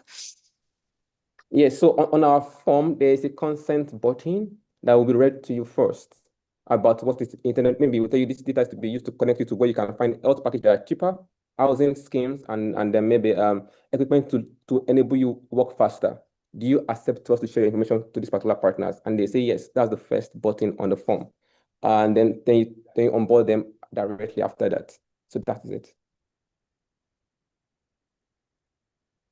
Thanks. Taslim, just a question on your team. So it looks like you guys are all sort of experts in geospatial data, yes. remote sensing. So can you explain how that background connects to what you're doing here? Okay, so I have over 10 years expertise in remote sensing and GIS. That's my degree, and I currently do my master's in the State of Maryland on GIS intelligence. Currently, when it comes to data acquisition, first of all, how do we find all the mining sites that are not even registered? We leverage remote sensing and GIS to pinpoint activities that relate to mining using remote sensing and GIS techniques. When we do this, we then get polygons of different areas that are suspected to be mining sites. Then we deploy our field agents that have been trained to go to the field and to this geofence to see that you are in that particular region. Then you do your community entrance. Then you deploy the particular data collection hub and profile them. Does that answer the question, please? Yeah, thank you. Thank you. Yes. Okay. All right. Thank you very much. All right. Thank you and well done, Taslim. Time for questions is up.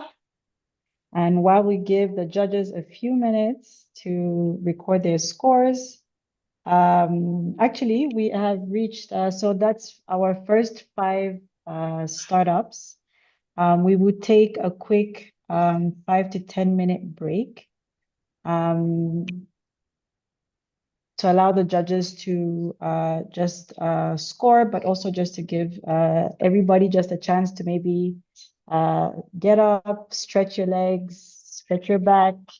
And while we're doing that, I do see there is a question here in the chat for, not for Taslim, but for Bennett. So Bennett, maybe that is something that you would like to maybe just answer quickly. And this question says, is MineProtect able to detect liquid hazards or pipe bursts?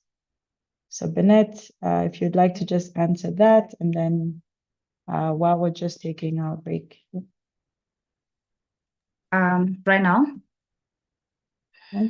Yes, please. Oh, okay. We haven't really looked at that feature yet, but we'll look it up. Yeah, but so far we don't. Yeah.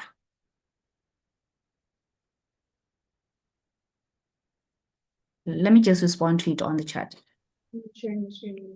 Okay. All right. Okay, so we'll just have a few minutes for our break. Please don't go anywhere. This is your time to stretch your back, post any questions that you have, any reflections in the chat. And we will be back here just in about just under 9 minutes to continue with our with our next batch of 5 startups.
All right.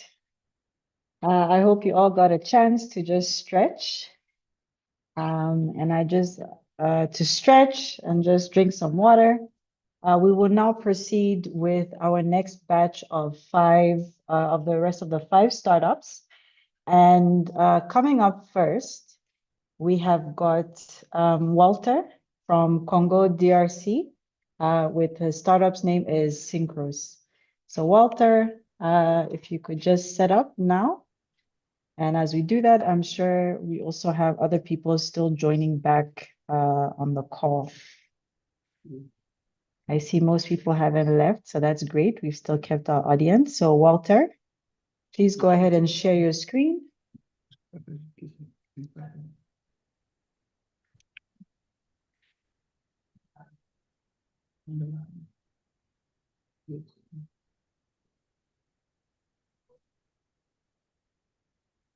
Okay, Walter, you can let us know when you're ready so that we can start the time.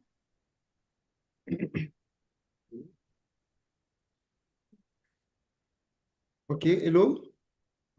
Hello, Walter. We can hear you. Okay. So I am speaker French. I want to ask you to be patient with me. English. I improve my English. So 2 years ago in the East DRC, a landslide in a artisanal mine killed more than 40 miners. A tragedy that could have been avoided if early risk prediction tool had existed. Hello, I'm Bonimami Walter, CEO of Synchros. At Synchros, we prevent such tragedies towards cutting-edge technology, AI, IoT, and aerial imagining to make Africa mine safer. Today, 70 of Africa mines still operate without better methods, slow, costly, and dangerous, with no reliable forecasting. The result, human risk level at 80, and every year, thousands of families lose a father, brother, and friend. At yet, 80% of the DRC economy depend on this sector. The static cost live, time, and $1 billion. Now imagine Mina working deep underground and 12 hours before a landslide, a alert sent them back to safety. That is what Synchros deliver. Smart drone equipped with LiDAR, thermal, and multispectral sensor to inspect mine. A AI-powered platform that process IoT sensor network data, create digital twins of mining sites, and predict risk in real time, while also facilitating mineral exploration. Operator again, SAFA operation, low cost, and life saver. Traction, we are not starting from scratch. More than 100 projects delivered, 5 signed letter of intent in DRC, 3 more under negotiation in Rwanda, 2 patent fields, and 25% annual growth. We are addressing a 5 billion market, targeting 106 million with our researchable segments. Our business model is straightforward. SaaS at a logiciel SaaS at 2,000 per seat per month. Exploration service at 120 per hectare. Today we are seeking 250 to scale RD, expand into East Africa and save more lives while making mining more profitable and sustainable. Our team included CEO, CTO, CMO, and CFO. Thank you. All right. Thank you, Walter. Well done. Well done. All right, so we'll move on to the questions. Christopher, I see you've already got your mic unmuted. You can start us off. Okay, Walter, Bonjour. My first question is, you mentioned that you can use them for security, correct? How does it integrate with existing security systems like access control or CCTV?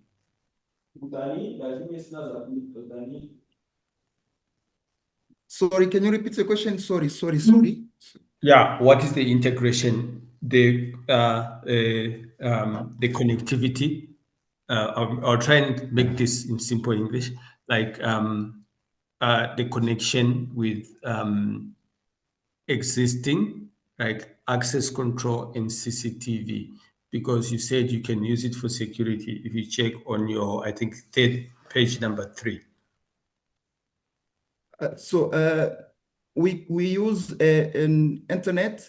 So sometimes we use LoRaWAN internet for satellite via satellite that we use to connect platform and IoT in the areas mining.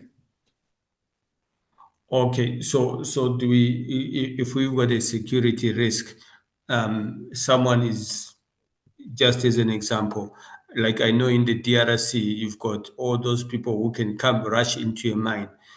Does it give real-time alarms and alerts? Real-time, like immediate notification? Yes, we use 2 methods.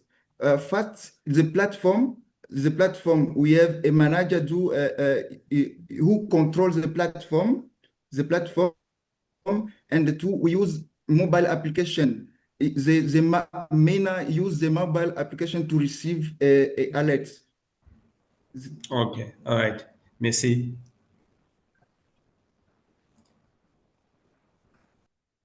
Walter, thank you for your presentation. I understand that you monitor the surface with the drones. Do you also monitor underground security? Yes. With the drone, we monitor underground. We use drone and IoT to monitor monitoring underground of mining.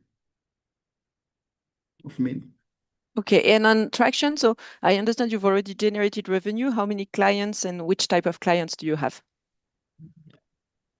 Actually, we have realized more than 100 projects, and we have worked with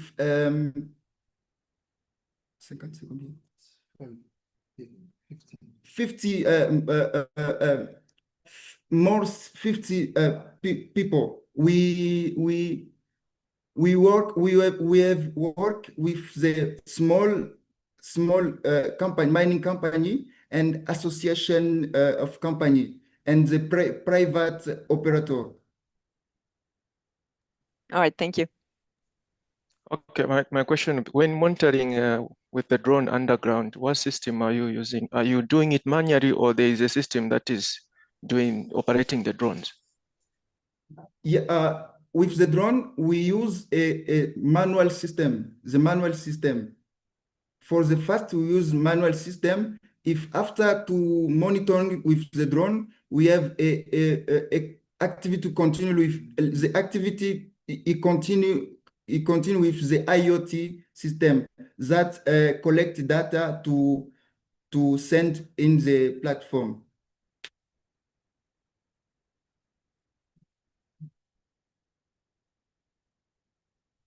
Hello? Yeah, Walter, just briefly, for the surveys where you use with the drones and you collect LiDAR, SAR, hyperspectral, thermal, have you tried to use like geospatial data to do that? And is it possible to do it via satellite, or have you only worked with data collection from drones?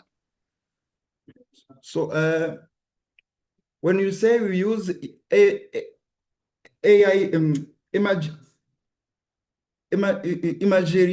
aerial imagery, so we combine drone and satellite data. We combine drone and satellite data that we use. Okay, thanks. All right. Thank you so much, and well done, Walter. Thank you.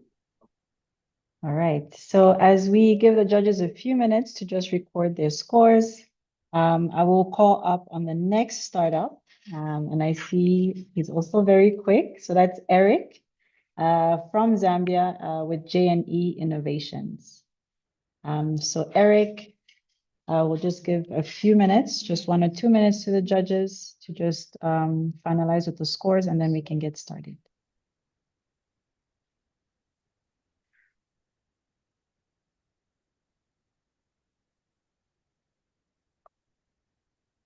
Okay, Eric, let's just test your audio. Can you say something so we know we can hear you? Yes, perfect. All right. Okay, can I get a thumbs up from the judges? Good to go. All right.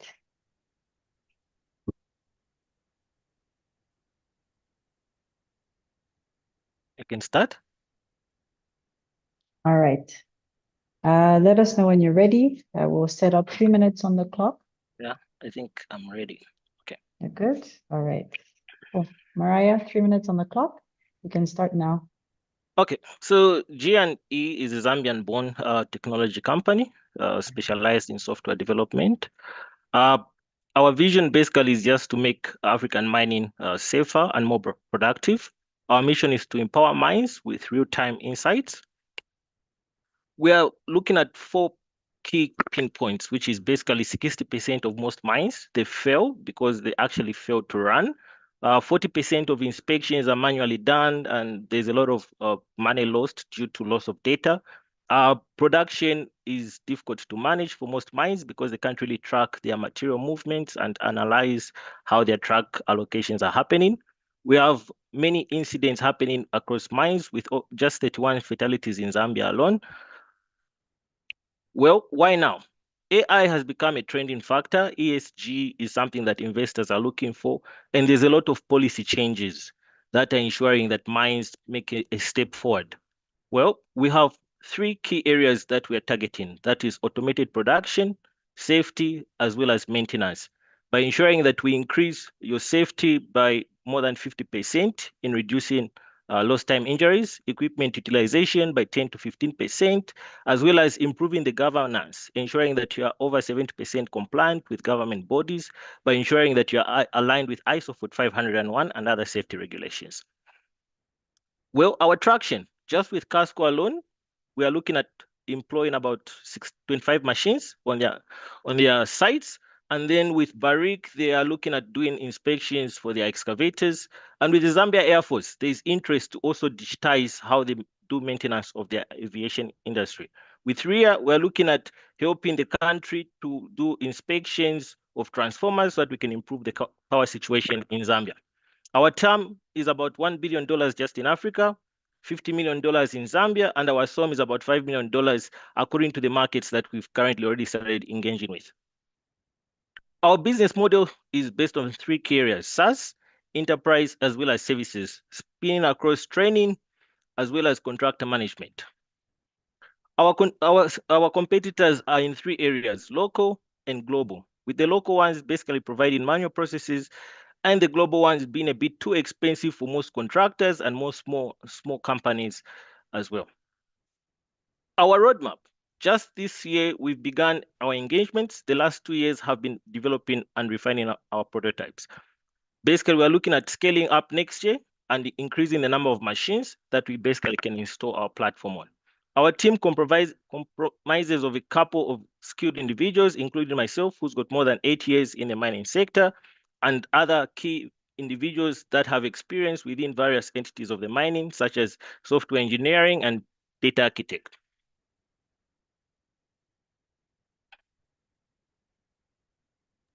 All right. Thank you, Eric. Well done. We're moving now to questions from the judges.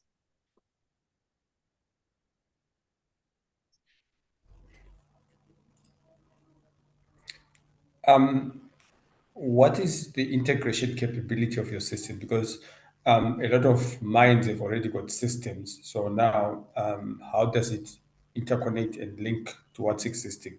Because how do we measure if it's not integrating? Like, let's say with SAP or any other safety system. Yeah, so for most systems, we do have expertise on how to integrate with either SAP, whether it's Pronto or it's a fleet management system like Modular, through various APIs. And we do also have a way of discussing with the vendors themselves, the SAP providers. So we understand and also utilize Microsoft connectors through things like Power Automate to do that integration across the various platforms. So we have the expertise and we also have the practical knowledge of how to do the integration. And it's just based off what particular systems do they want to integrate within their mine value chain. Yeah. You claimed 50% fewer injuries and 90%, right? Missed dumps. Are these based on simulations or on actual data? So this is based off stats that we've tried to analyze across, looking at most clients that are still doing the manual processes of doing manual counting of dump trucks and so on, and also the issue of not having proper dispatch systems in place. And then on the safety aspect, we're also looking at the skill set that most mines seem to lack due to multiple subcontracting contracts that they give out. So because of that, we do realize to say most of the challenges they have also come from their contractors who were able to provide these platforms to as well. Yeah, but did you do an actual test, like within a proper environment, or you just use data and you use data modeling? We just use data and data modeling. Okay, so then you've got where do you see your product fitting in based on what's available on the market? Like, what is your competitive advantage? Is it when you look at your tool, right? Because you've got a lot of I forget the other products, right? How do you make your product a non-optional product, something that you need to have compared to what is already existing? Okay, so for instance, with just our dispatch system, how unique it is from the rest is, first of all, it allows cloud support, of which most of our competitors require you to actually have a lot of physical installations of your servers. And then on top of that, it also allows for you to have a remote dispatch team, meaning you can have 2 dispatchers that can man maybe more than one site. So you can do multiple sites from one platform, of which most of our providers don't have that. And then we also have the AI, agentic AI that we're building in now, which can also further make the dispatching more automated. And on top of that, because the systems are integrated, you can actually push events across the various platforms. So meaning if a machine has a breakdown, by default, the maintenance team can be informed, and that will be part of their inspection checklist as they go to actually assess on that particular machine. So information moves across all the different platforms. And beyond that, we can also integrate with, if you've already got some of the existing platforms, we can still plug in our data to and from your platforms as well. Okay, all right, nothing more from my side. Yeah, for me, maybe on, yeah, go ahead. No, go ahead, Alex. Yeah. No, and on the technology, have you any IP on the technology, and how much investment did you already make to get to that technology? How differentiating is it? So right now we're still in the process of with Pakra, just trying to make sure that we set up our IPs. In terms of the development, we just used basically just angel investments just to make sure that we get where we are. So most of this came through family and friends as well, to ensure that we had the resources to actually build the technology to up to where it's reached today. Thank you. And then my question is, do you see yourself as a mine first company, focus on mining companies, or are you see it as something that you're going to expand into other sectors like you've shown with utilities and government?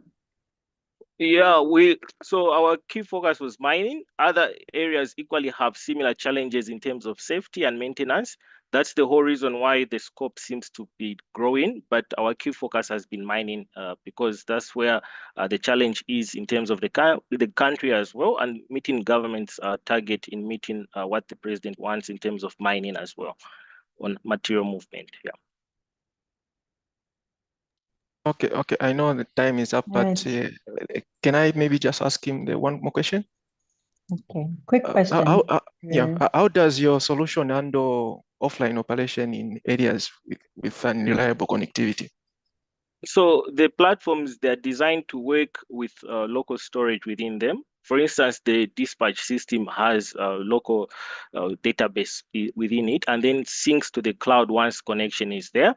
For the for the maintenance platform as well, it also does the same. The safety platform is the only one that needs a bit of partial connectivity. So if the network is unstable, it does keep the data locally because it's using a PW technology, just to make sure that we're able to meet some of the rough terrains or rough connectivity within African mines, and just Zambia as an example where the network is bad as well. Yeah. All right, no more questions. All right. Thank you so much, Eric, and well done. As we allow the judges to put in their scores, I will then call up the next startup. So we've got 3 left. Thank you everybody for your patience and for hanging in with us. So next up is from Tanzania, and that is Tukutech.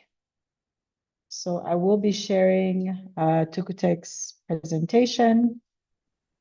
Tukupala, please, you can get on the screen, and you can turn on your camera and you'll let me know when we can get started. I will just share here.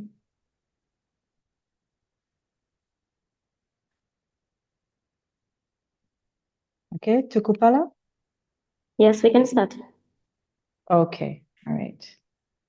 Good afternoon. 1 second, Mariah, can we have 3 minutes on the clock?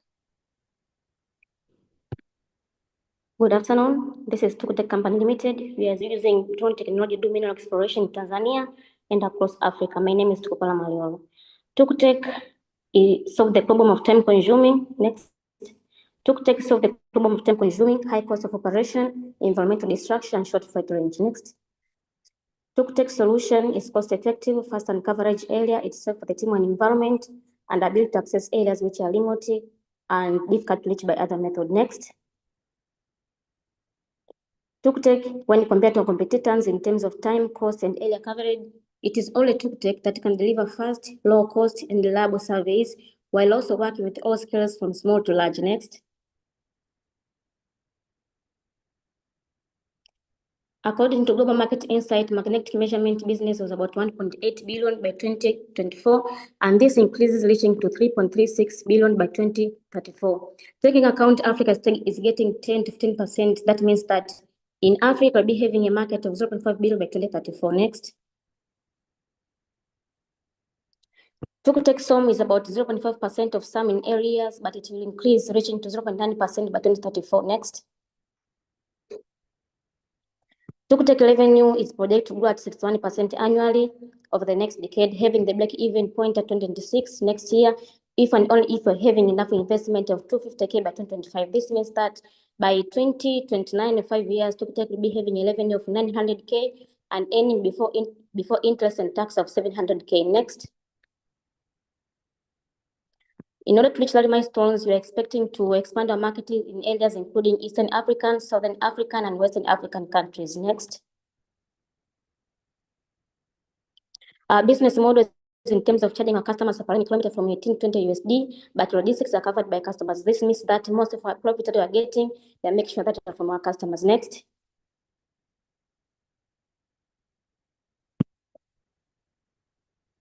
We have worked with small-scale miners, medium-scale miners, and government institutions, making a 30K revenue, and this year we're going to triple it. Next. We are looking for 250K, which most of it will use for assembling drones, others for marketing, others for legal and licenses, others for maintenance. Next. Our team involves the tech team, in which we have 22 years of commanding experience, and we are very proud of our Chief Executive Officer, Ms. Tukupala Malolo, among of top 36 women shaping the drone industry.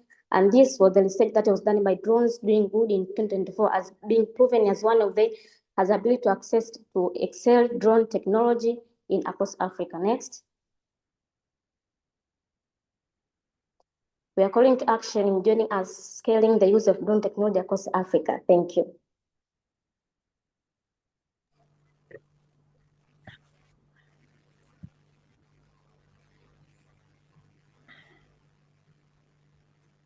All right, thank you, Tukupala. Well done. Right on time. We can move on to the judges' questions. Thank you, Tukutech.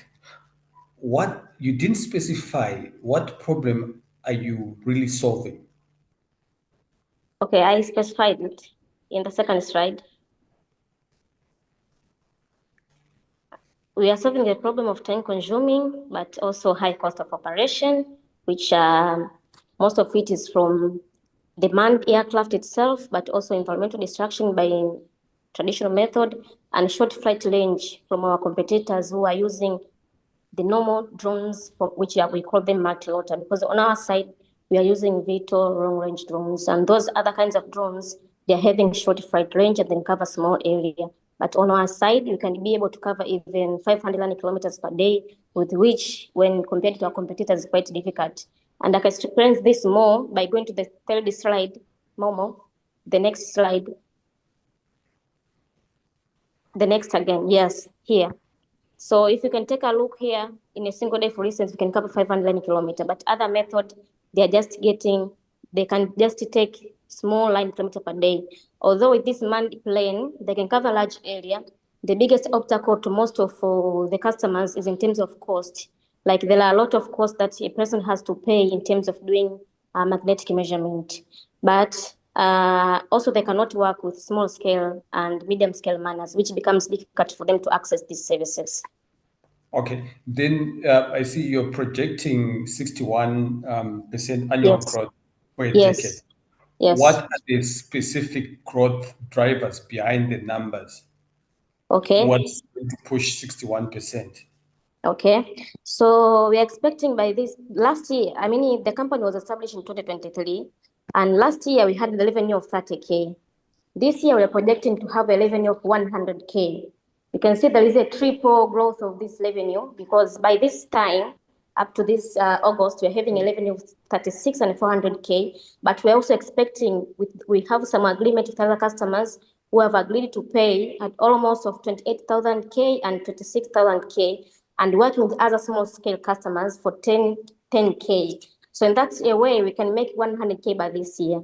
But this 61% growth, we will be able to have this growth, it's only if and only if we are having a fund, a fund of 250,000 USD by this year. While expecting that by the next year. So that we don't take too much of your time, let me just ask my final two questions quickly. So you also said that how realistic is that you're expecting a 233 crore in 2025, given that your starting base was only 30,000. Now you're expecting a 233%. Like in the investment that I'm asking for this year, or? Okay, let me then my last question. Okay, let's ignore that. Okay, so okay, let me give the other guys a chance. I'm done.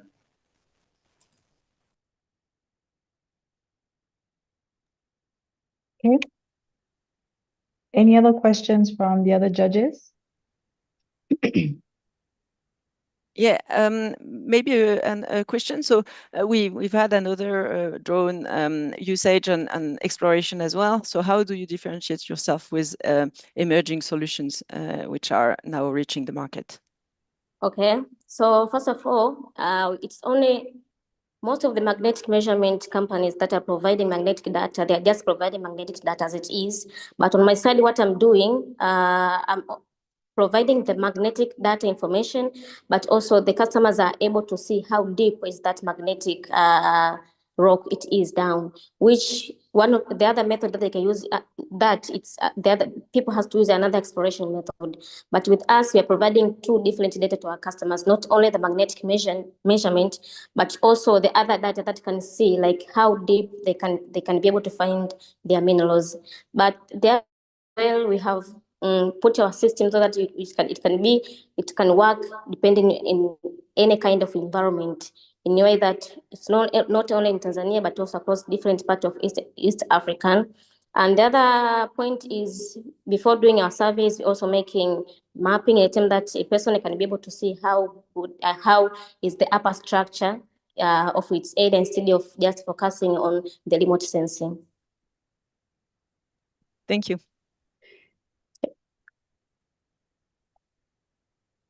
All right, thank you, Tikopala. Well done. So we'll be moving on to our next startup and second last startup. So next up, we've got Kelvin from Rwanda, and his startup name is MineTech. So Kelvin, you may take the stage.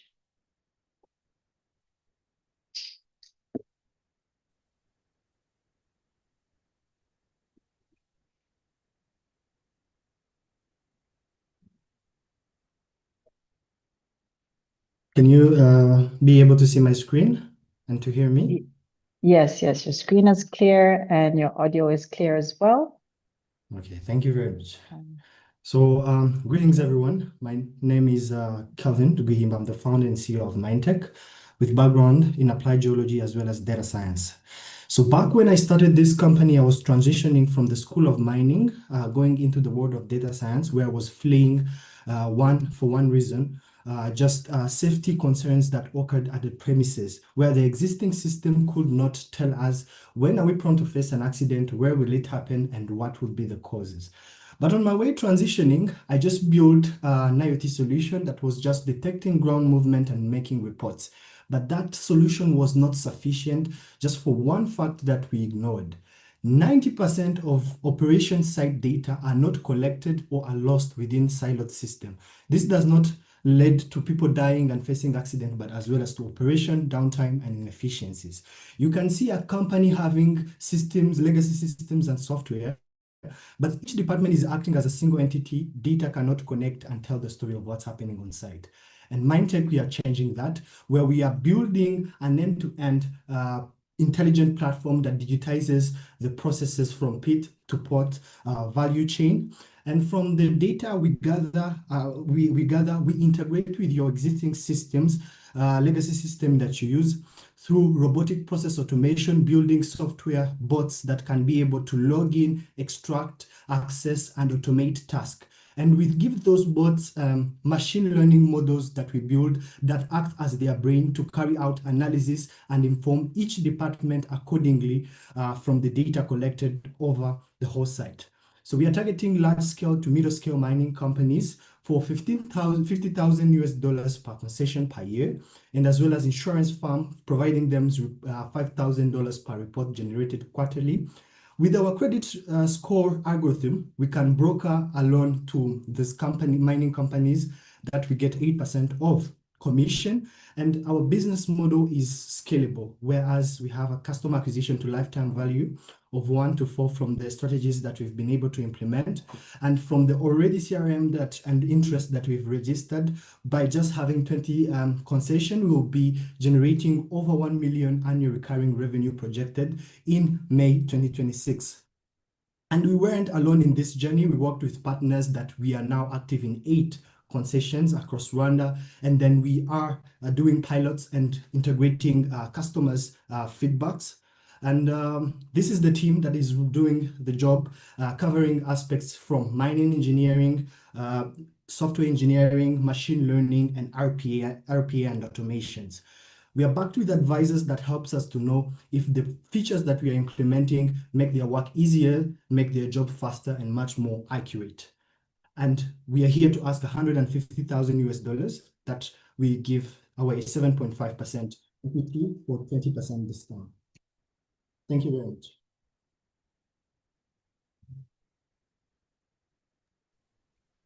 All right, thank you, Kelvin. Well done. We can now move on to the judges' questions. We've got 5 minutes on the clock. Kelvin, what platform are you using for this data science? Sorry? What platform are you using for this data science, for this data analytics? We are building our own platform. We build our own platform. We start by first of all, digitizing your processes, end-to-end processes. And after digitizing your processes, we help you gain much more data without disrupting your users, the usual software that we are using. And okay, so what language? So mainly for the data science part, we use Python, building these RPA bots and Robocop, right? And then for the full stack, we use Next.js and Golang as the backend to process the real-time data. Okay, so you're not using diligent Highbond and ACL? No. Okay, so for this data science to work, what is this data being stored in the cloud? Where is it being stored? Well, what process is managing this data? Sure.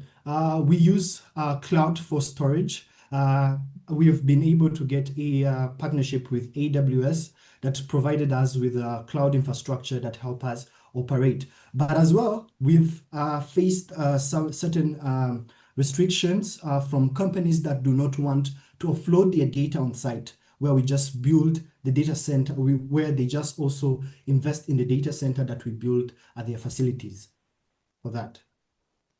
Okay, and you mentioned the robots. What's driving the robots? So the robots mainly is built in Python and Robocop. These robots are like usual AI agents. So you see the AI agents from make.com, but the specialty for these robots is that they can interact with the user interface. They can be easily able to log in a certain system that you use, extract data, input data, process that data, and carry out analysis with the help of the model that we just built that powers it. And this okay, helps. On my side, that's fine. So that let's give other guys a chance. I'm okay Sure. now. Thank you. Thank you. Yeah, a question on differentiation and competition. The current ERPs that are being used by the mine. So how do you differentiate with those, and now how do you make sure that those with stronger firepower they will probably implement AI system as well within their ERPs? So how do you make sure that you don't get threatened by those? Thank you very much, Alex. This is a great question. So we identified that threat in the beginning, and what we wanted to build is something that cannot be able to be replicated. So we have a patented algorithm through our RPA integrations that each company that can be able to replicate our technology, the furthest they can go is just building AI agents that automates tasks but do not interact with the software right now. As you can see, other businesses that are trying to build platform that integrates to other, they rely mainly on vendors, giving them APIs or just webhooks.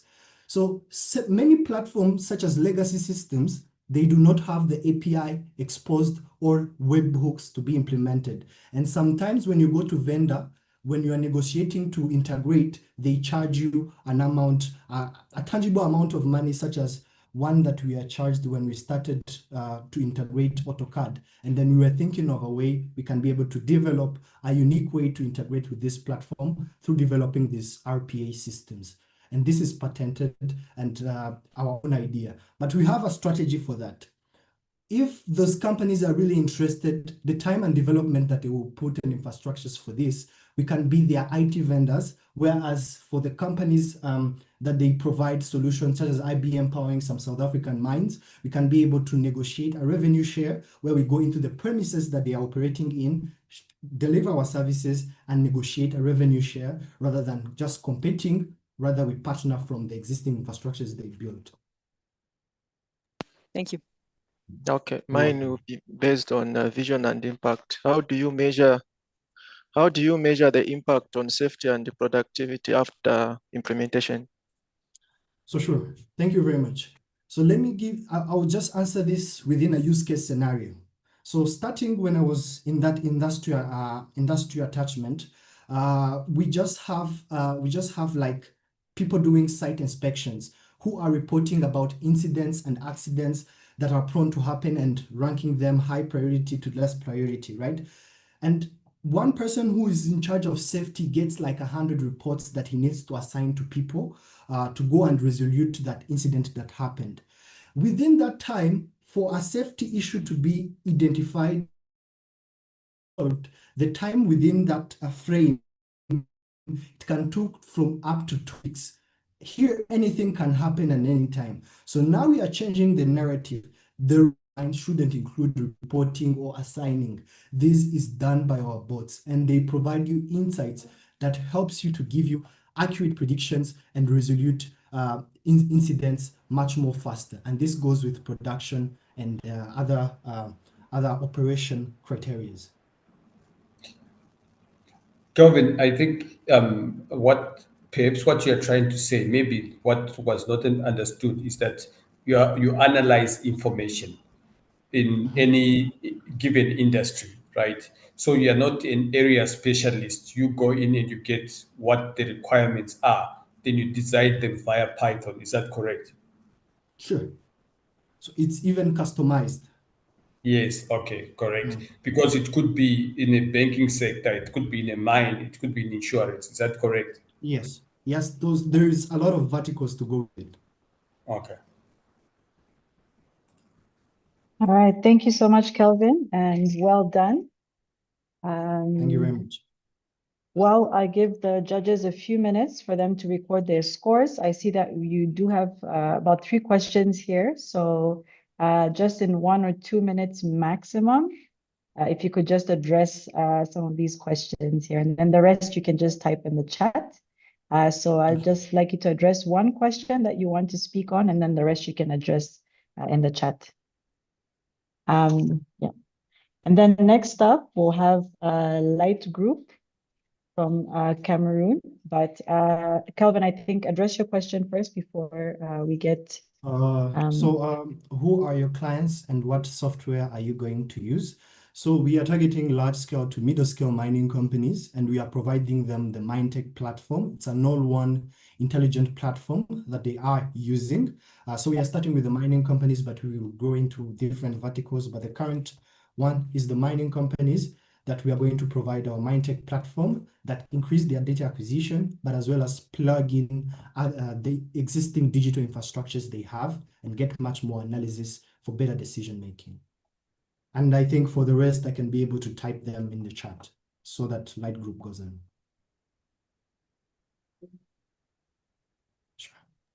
All right, thank you. Just before light group, before you start, I'll introduce you. We'll have next from Cameroon. We've got Yves Bertrand with light group. And just before you start, Yves, just want to get a thumbs up from the judges if you are ready as well. Otherwise, we can have Kelvin just answer another question. Okay. All right, looks like we are good to go. All right, okay, so Yves, the floor is yours. You may let us know when you're ready.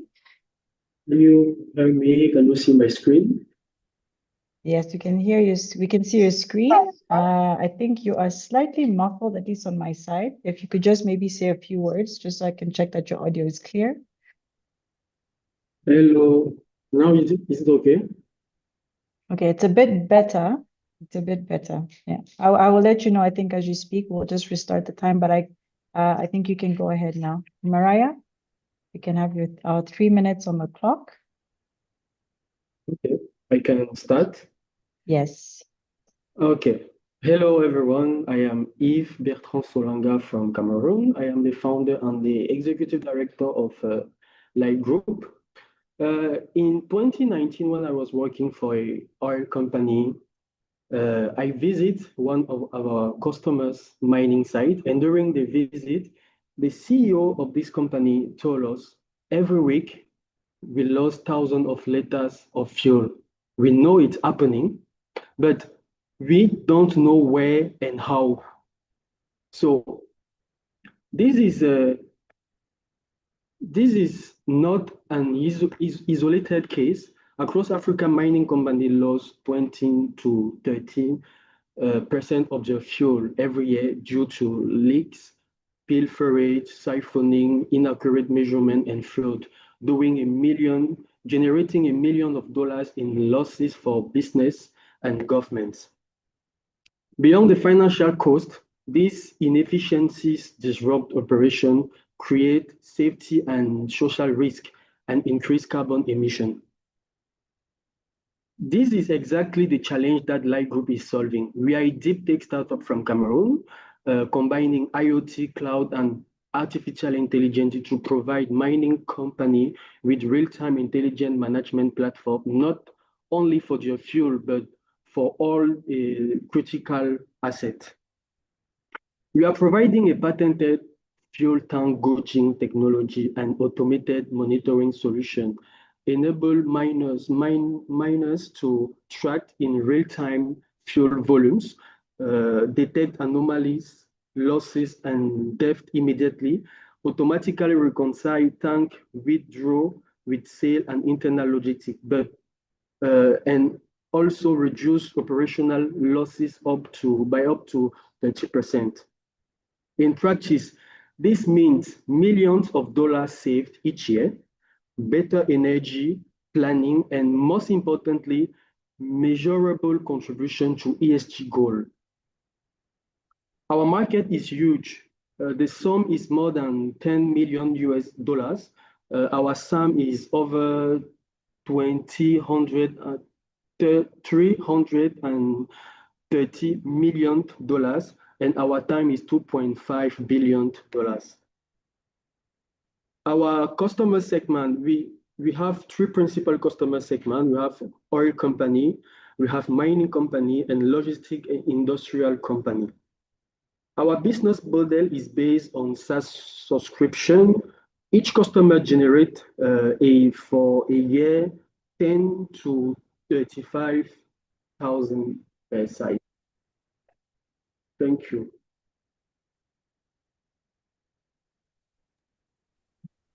All right, thank you, Yves. Thank you and well done. We'll move on to judges' questions, and you'll be able to cover any other material that you may have left out. No worries. All right, so judges, over to you.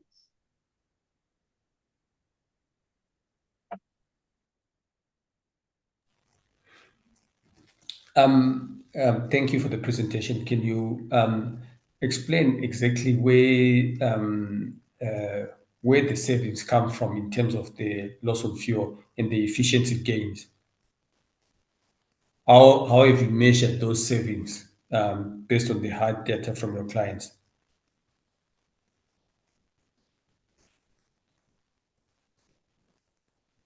Am I audible? Oil and mining. Hello? Yeah.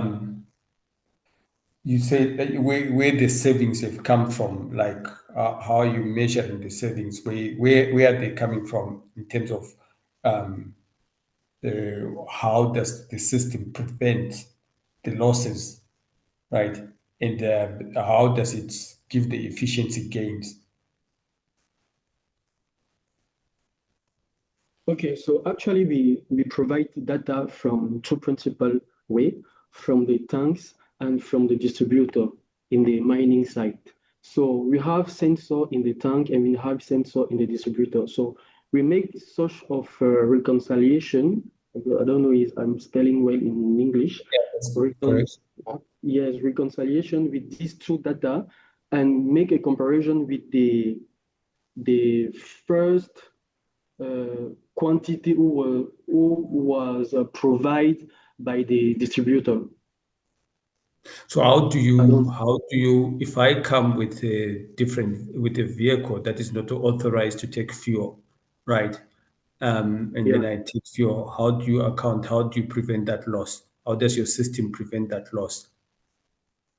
It's just like we have each vehicle have I'll tell it in the mining site or in the oil site, each vehicle has a form or a manual data will be provided to the customers. And at the moment that the fuel is in the tank, the customer with this manual data know exactly what quantity going to be increased or inside the tank. So you cannot have this data during the improvisation in the tank. So after the operation, you're going to send some operator to make a manual measure to have the information. So what we do is during the operation, our sensor is collecting data during the operation, and the system already have the first data that the customer buy or provide to the distributor.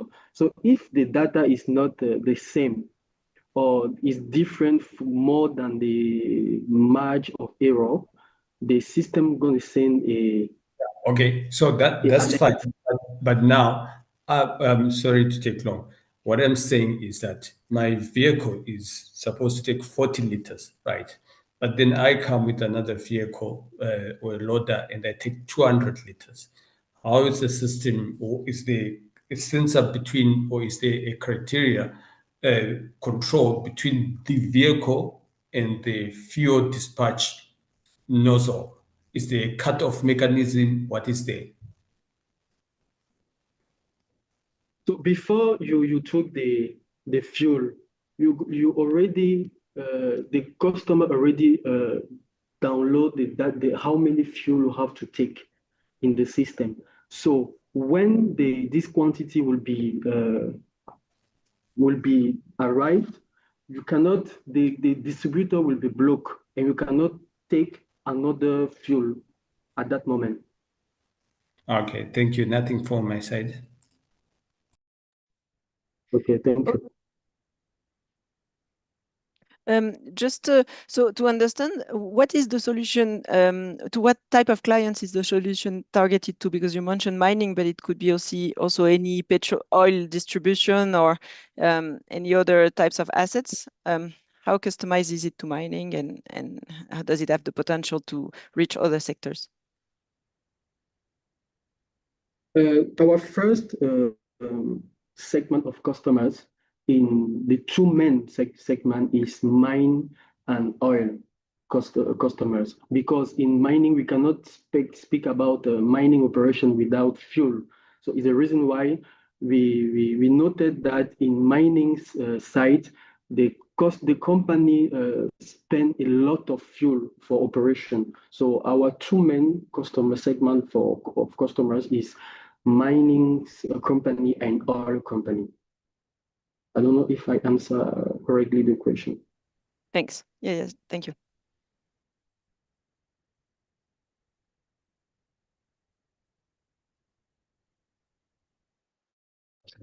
Okay. Any other questions from the other judges?